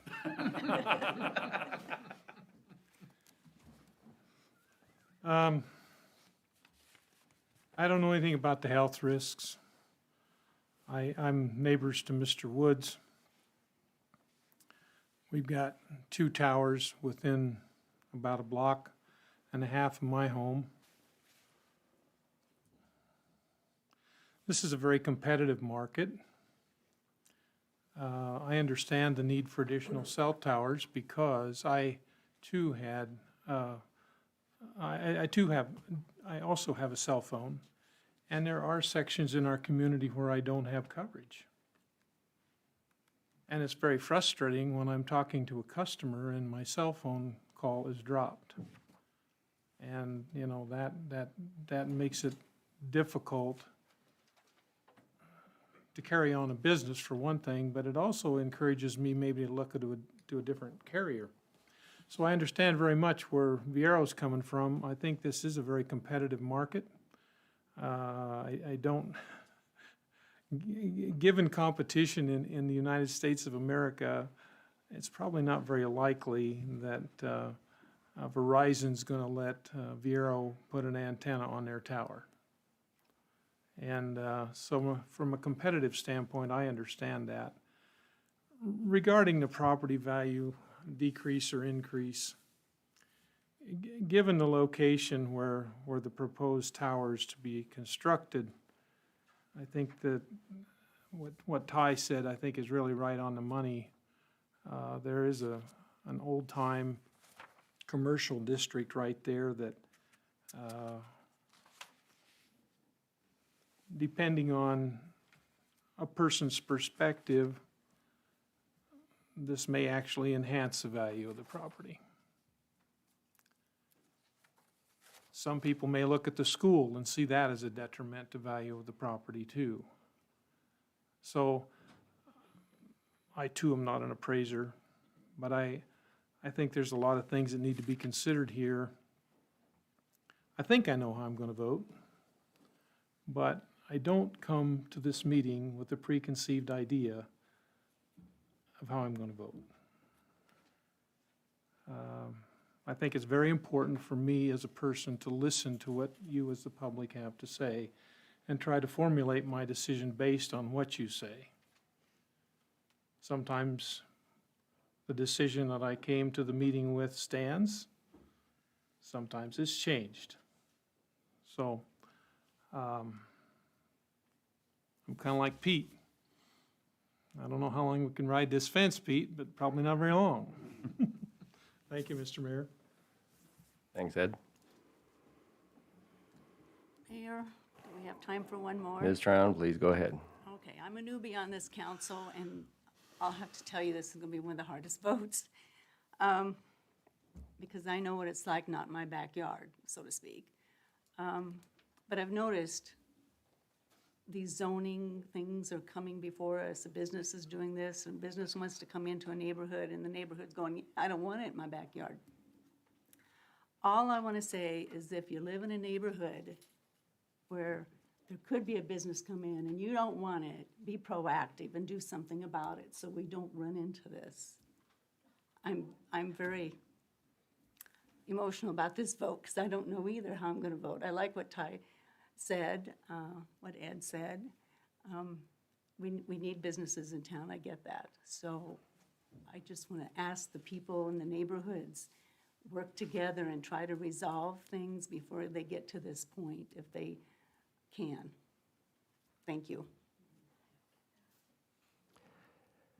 Thanks, Donna. Do we have anyone else on the council? Mr. Mayor. Mr. Reeker, you have the floor. I have a question for Mr. Rhea. Mr. Rhea, would you approach the microphone, please?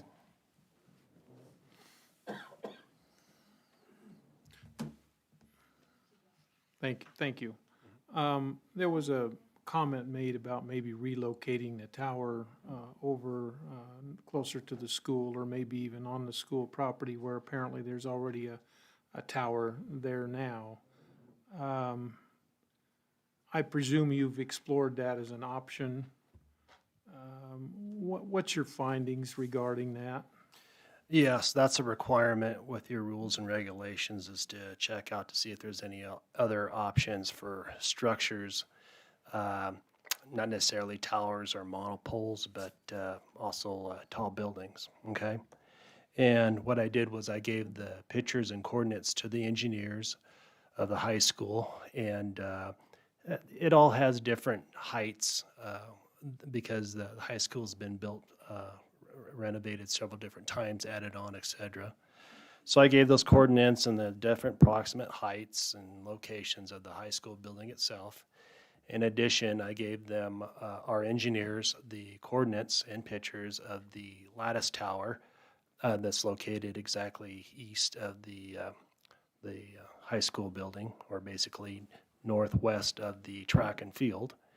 And so last, I gave pictures and coordinates to our engineers of the, where Verizon has their apparatus on a light pole.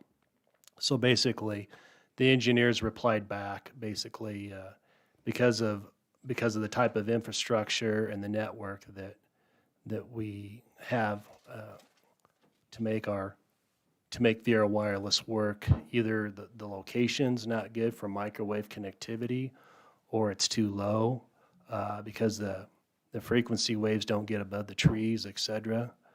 Or I want to say the capacity of the structure just won't hold it enough because our infrastructure is heavy. So, in a nutshell, that's the answer that I got from our engineers.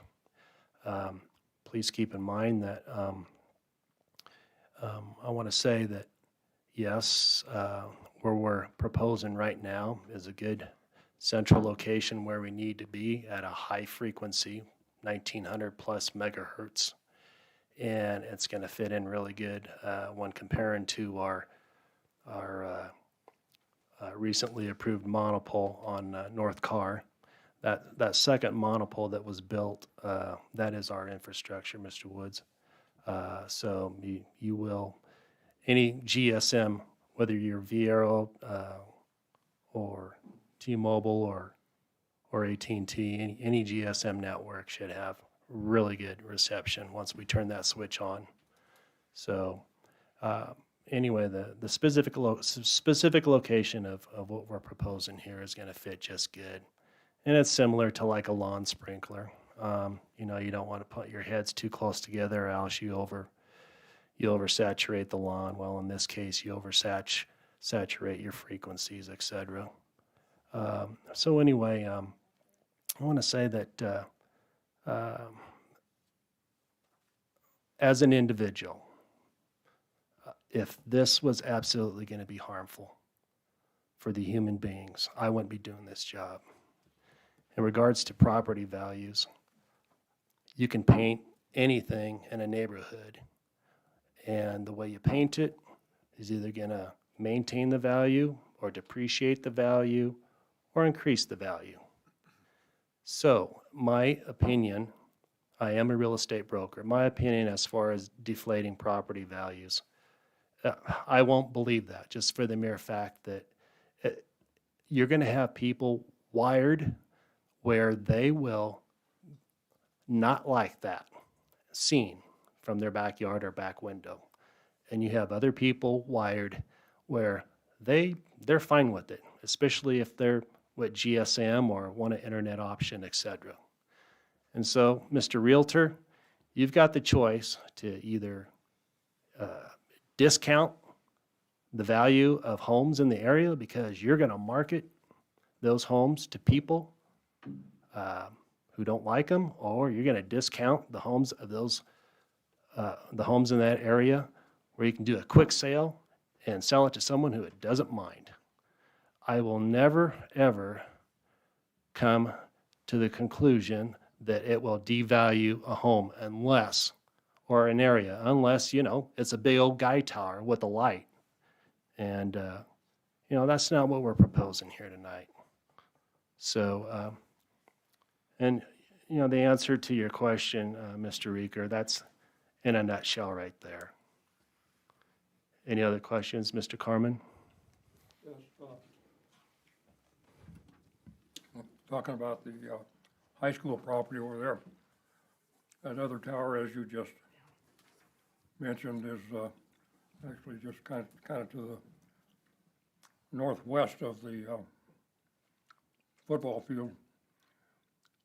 If you put a tower across the street from the proposed location, which would be no more than 40 or 50 yards, it would be on the south end and removed quite a ways from the south end goalpost.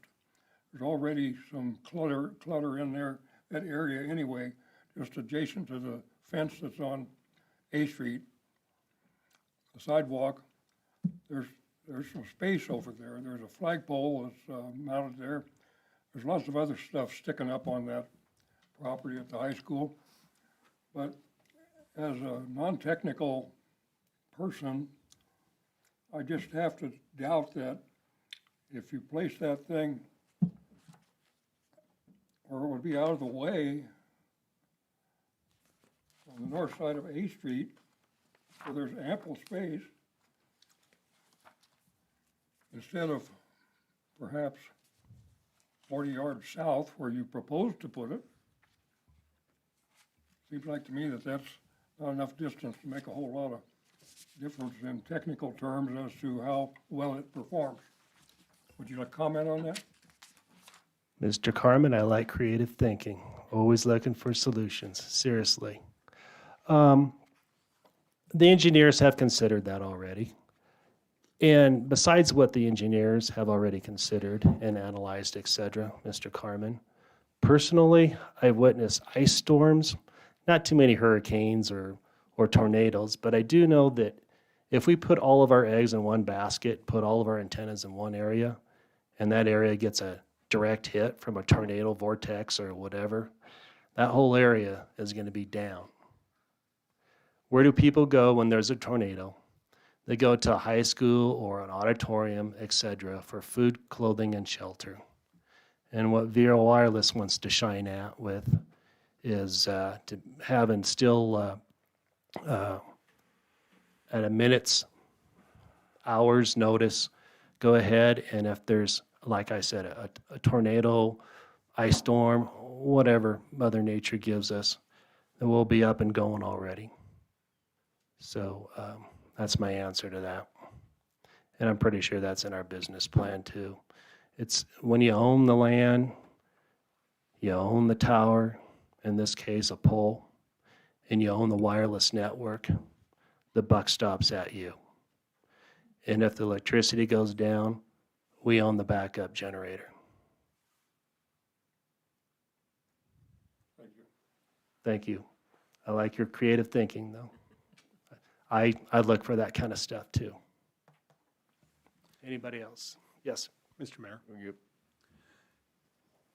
The way this pole sits right now, is there any retrofit? Can you put a different antenna on the top of that, or is this pole the end product of this story? Mr. Volz, you have good local rules and regulations, and there's also good federal regulations.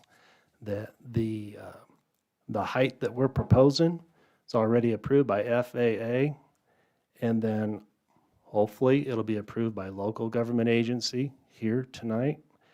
You cannot increase the height of that tower.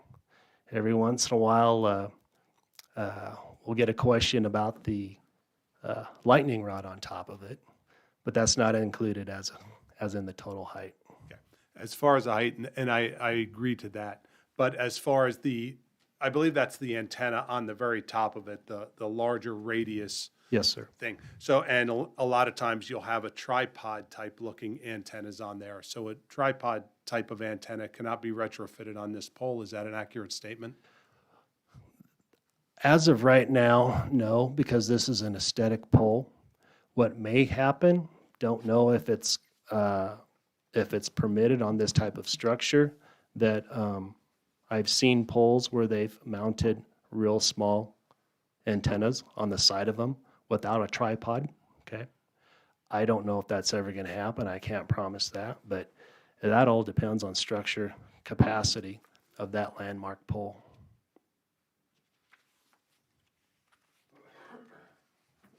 Thank you. Yep. Anybody else? Thank you. Other questions? Thank you.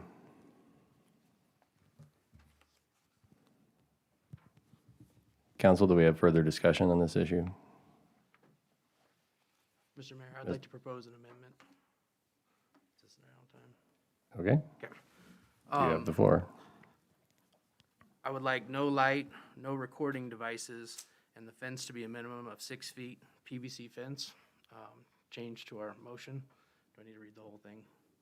Okay, perfect.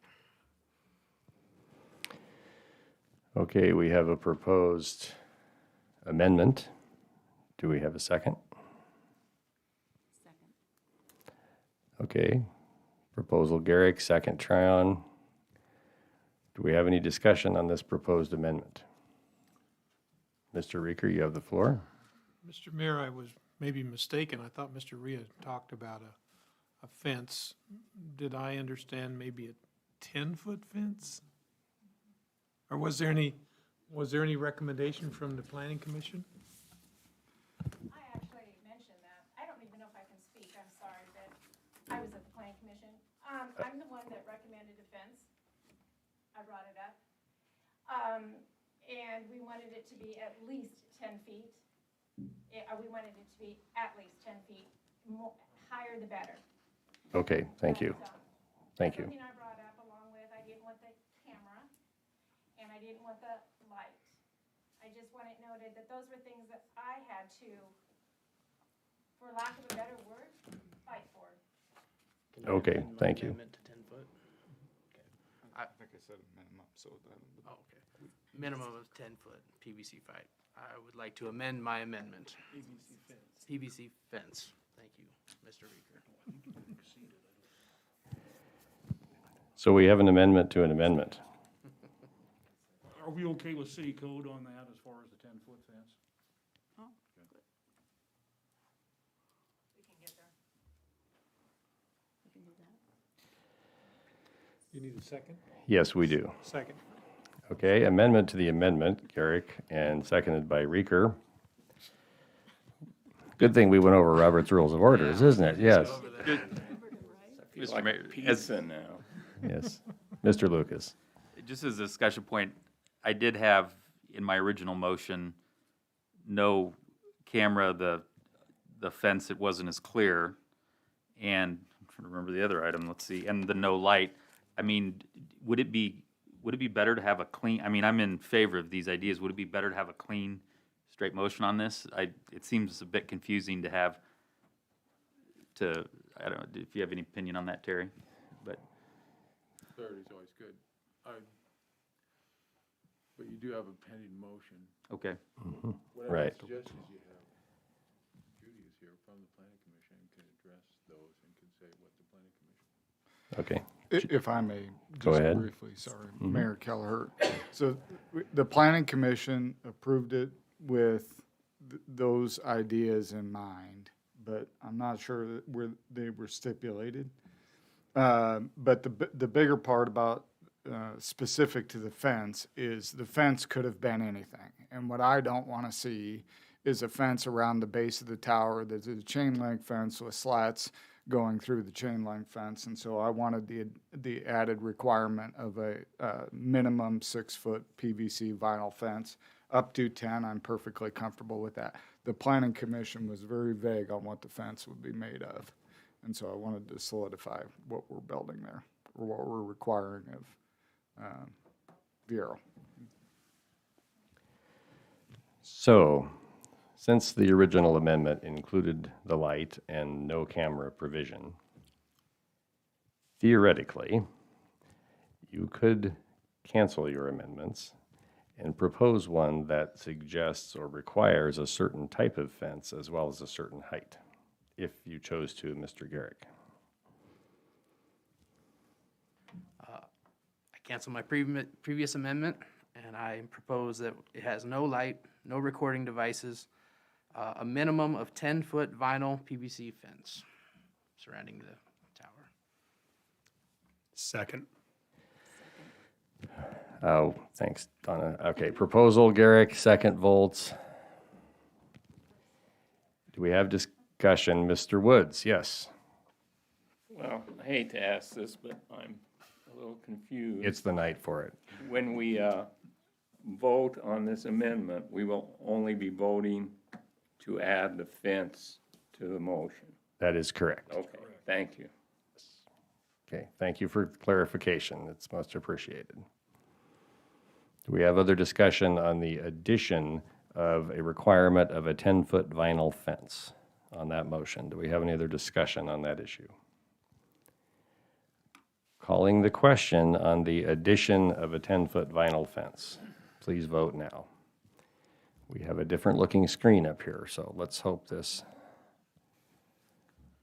Okay, that motion passes. Now we return to the original discussion in a motion by Mr. Lucas. Do we have further discussion on the issue at hand for the council? Mr. Mayor, You have the floor. I guess what I'd like to have, from my understanding, is to have the motion restated with the amendment. Okay. Have you been tracking that, or? Go ahead, Matt. Or do you want to restate it, Ty? I'm happy to, whatever you guys would like me to do. Okay, Mr. Lucas will restate the motion with the amendment.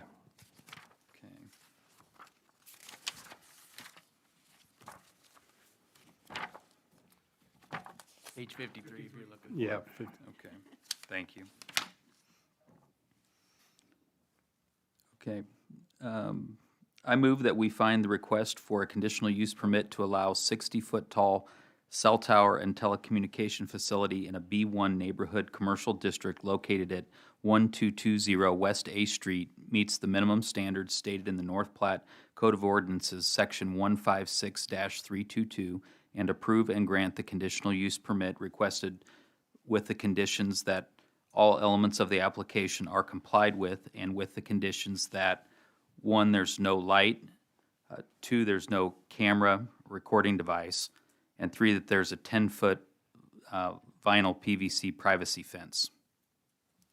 Based on the following factual findings: 1, the use shall conform to all applicable ordinances, laws, and regulations of any governmental jurisdiction.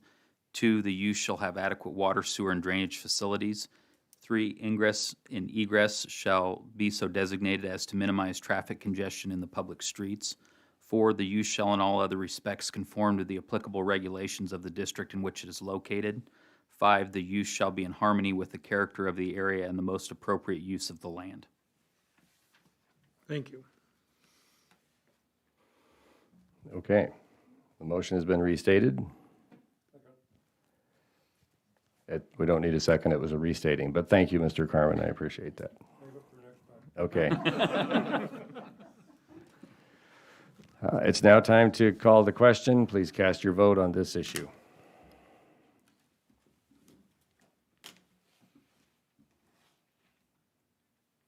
The motion passes. Okay, we are on to item number 10.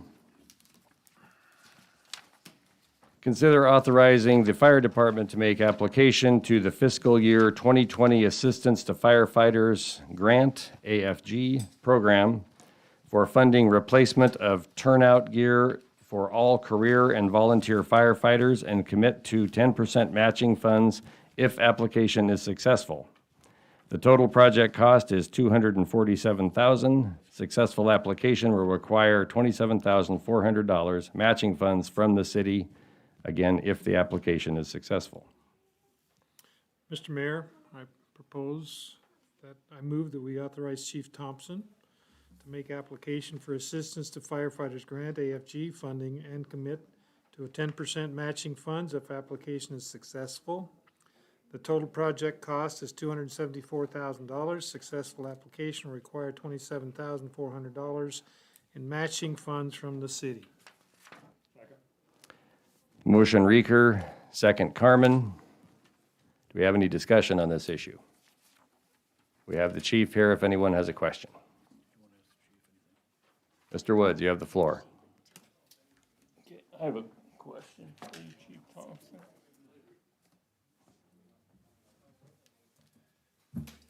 I just wonder what turnout gear is. Sure, Mr. Mayor, Councilman Woods, turnout gear is the clothing that our firefighters wear when making entry into buildings that are burning. They use this equipment for extrication on vehicle accidents. So it's simply what they respond in and day out to incidents. That's kind of what I figured. Yeah. Just wanted to make sure. Thank you. Mr. Mayor. Mr. Carmen, you have the floor. Chief, I know sometimes when we're buying fire trucks, that, you put in a grant request, and then it kind of goes to the bottom of a heap somewhere. And sometimes you get drawn and sometimes you don't. Is that similar to this one? Mayor Kelleher, Councilman Carmen, that is exactly, this is the same kind of grant, this Assistance Firefighter grant that we've applied for in the past. We have had success. We've had a number of them turned down. I would point out that this year is funded at $319 million. They expect to award about between 2,000 and 2,500 total grants out of that money over a large array of projects, vehicles, equipment like this, so, yeah. Mr. Woods, you have the floor. One more question. Thank you, Mayor. About how long does that gear last on average? Sure, Mr. Mayor, Councilman Woods. The gear is by standard and by manufacturer recommendations. We are told not to use it beyond 10 years. That's under normal conditions, obviously. The more it's used, depending upon what it's exposed to heat-wise and all, that number can come way down. Okay, thank you.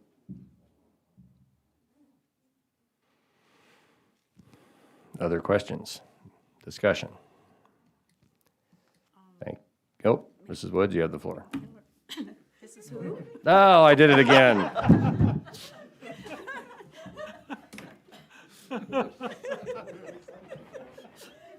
I apologize to all concerned. Sorry about that. Mrs. Tryon, you have the floor. I apologize. I'm nervous tonight, too. Thank you. The sad thing is that's probably going to happen again. That's the really It's sad okay, thing. I've been called worse, so it's okay. I just wanted to say that I did call the chief and visit with him about this, and he did give me some information. So if you don't mind, could you relay a little bit more of like what we talked about, like how much each set cost and how much you want, you know, for the career versus the volunteer, about whether you can hand them off to the, you know, that whole discussion we had? Sure. I think it would be interesting, and maybe the public even would like to know that. Mayor Kelleher. Thank you. Councilwoman Tryon. Tryon. Careful with that one, Yeah, I want Dennis. to get this right. Yeah. And I do, I appreciate the phone call. So when we outfit a firefighter, this bunker gear, the coat, the pants, the boot, gloves, helmet, hood, we're just under $4,000 per man or woman to outfit them. So, and this is gear that protects lives for sure. The one thing that we find is that when we retire a set of gear, either for the sake of it's reached its service life or it's become damaged to the point we can't do repairs, we are very limited as to what we can do with that gear. In the past, in departments all over the country do this, oftentimes some gear is shipped overseas to departments that have no gear. We're able to occasionally assist a small volunteer department that perhaps doesn't have good gear. But what we're finding is most of those little departments have better luck getting these grants and outfitting their folks than we do.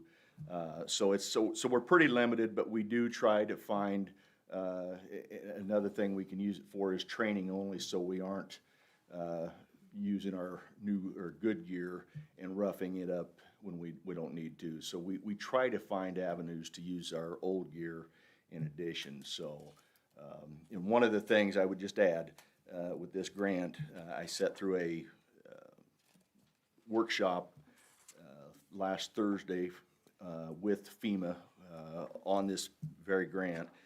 And what may change about this, and this is a good thing, based on some things they've done with the grant process for this type of grant and this gear, if we are awarded a grant, they will go through and look at the age of our existing gear, and based on various ages, prorate this to where we may not be eligible to replace all of it based on age. We may only be able to replace a certain portion of it, in which case this grant match would be much less.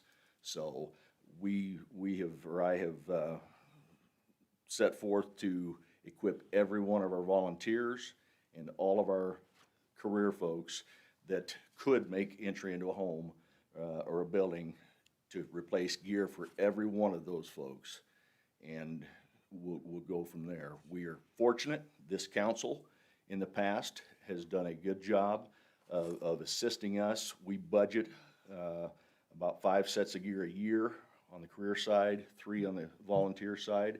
So we're doing a good job of rotating gear out, but this would certainly go a long ways in getting us well ahead of the curve. And with all the cancer initiatives that are out there, it's just another step showing and demonstrating our commitment to our folks and protecting them from all those things that they're exposed to. So,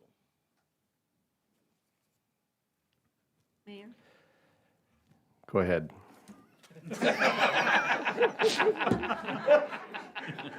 If it was ever deserved, it was today. Thank you for talking about all that, but I do have one more question now. Sure. Is there any other source, I mean, I'm not talking about financial source, I guess, but any other manufacturers? I mean, can you buy direct?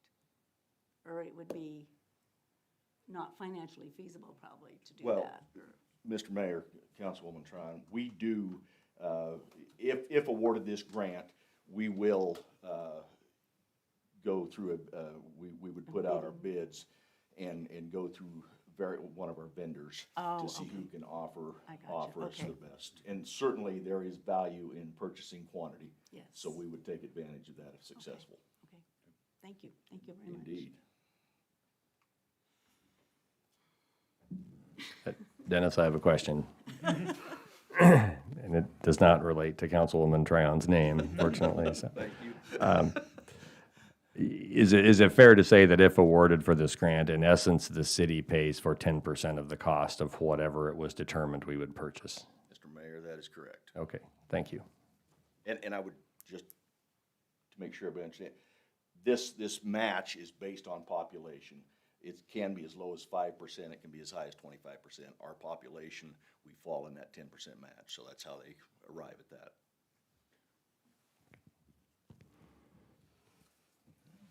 Other questions for the chief? Okay, we have a motion, we have a second, we've had discussion. We're now calling the question. Please vote.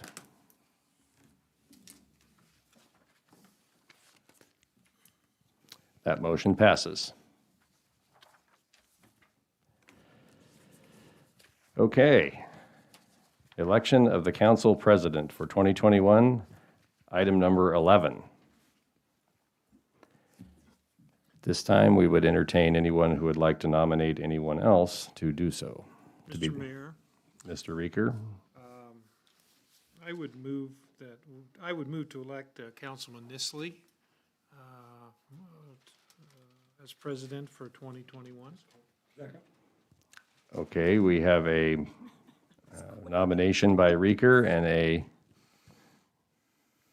just want to make sure I was using the right name. And a second by Mr. Carmen. And that nomination was to elect Mr. Nisley as the council president for 2021. Is that correct? That's correct. Okay. And may I abstain from the voting because I'm the candidate? Yes, Mr. Nisley will abstain. Please call the question and vote.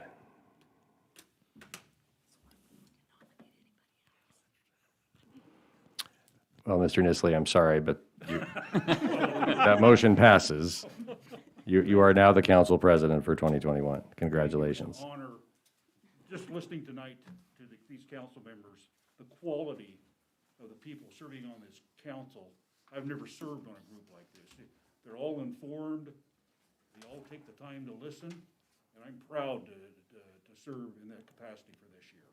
And I know some of you are gonna get some more experience, and next year we'll just see how things go, okay? But thank you very much. Thank you. You're the right guy, Jim. Item number 12, claims. Move we pay the claim. Second. Motion Carmen, second Garrick to pay the claims. Calling the question, please vote.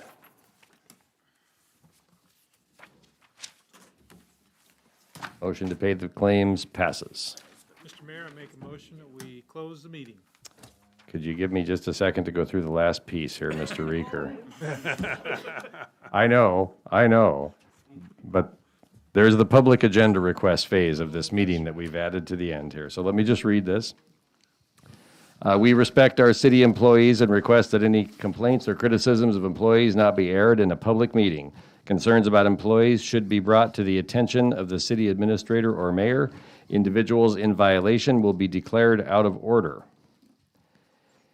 And it appears that we have a gentleman who would like to present something to us for consideration at a future meeting. Sir, could you state your name and your address, please? Well, my name's Elena Moreno. I'm from, I'm living in Liberty House residence. Okay. Thank you. The only thing, I have two business ideas, which is about, You pass these out? yes. Read about it. Could you tell us quickly what your ideas are, sir, and then we'll get them into the I minutes. invented a good Shepherd board game and all that. New idea. Plus teacher designer and all that. A whole bunch of them. 12, 13 of them. Okay. Mr. Nisley, are all those ideas reflected on that paperwork you have there? I believe the candidates, Pricing sheet and pictures. 5, 6. Okay. 6 pages, and it has some information on it. Okay. May we keep that paperwork for review, sir? Sure. Okay. Thank you. We will notify you in writing of our next step, okay? Thank you very much. You're welcome. Do we have anyone else from the public that would like to contribute? Okay, just to update the council briefly, Mr. Cook was here 2 meetings ago, I believe, to present his thoughts and request on the council considering a situation that's out south of town. And working with Matt and Judy, we have formulated a letter both to Mr. Cook and Mr. Werner on this issue. Those letters will be sent to them this week, and they will be available for your review after we send the letter to the folks, okay? And there could be further discussion on it, but it's difficult to know at this point. So that's why we're sending the letters first, but they will be made available to council and thereby, okay? Mr. Mayor, Yes. I want to thank you for implementing this to our council meetings. I think this is a wonderful addition that will encourage the public to participate more in local government. And you know, one of the things that I've heard so many times is, and it was even mentioned tonight, that the decisions are already made before the meeting gets here. And I think it's important for us to have transparency in our government. And what you've initiated, I think, goes a long ways to implement that. Thank you. Thank you. Okay. Well, thank you, everyone. I appreciate that. And now, Mr. Reeker, if you would like to make your motion. Mr. Mayor, I make a motion that we close the meeting. Second. Okay, motion Reeker, second Garrick. Vote, please. Call the question. Let me officially apologize to the Woods family and Donna for mistaking the names. The real problem will be if I ever make that mistake. Yes. Let the record show that Mr. Woods recognizes his jeopardy. That's a good one, Mark.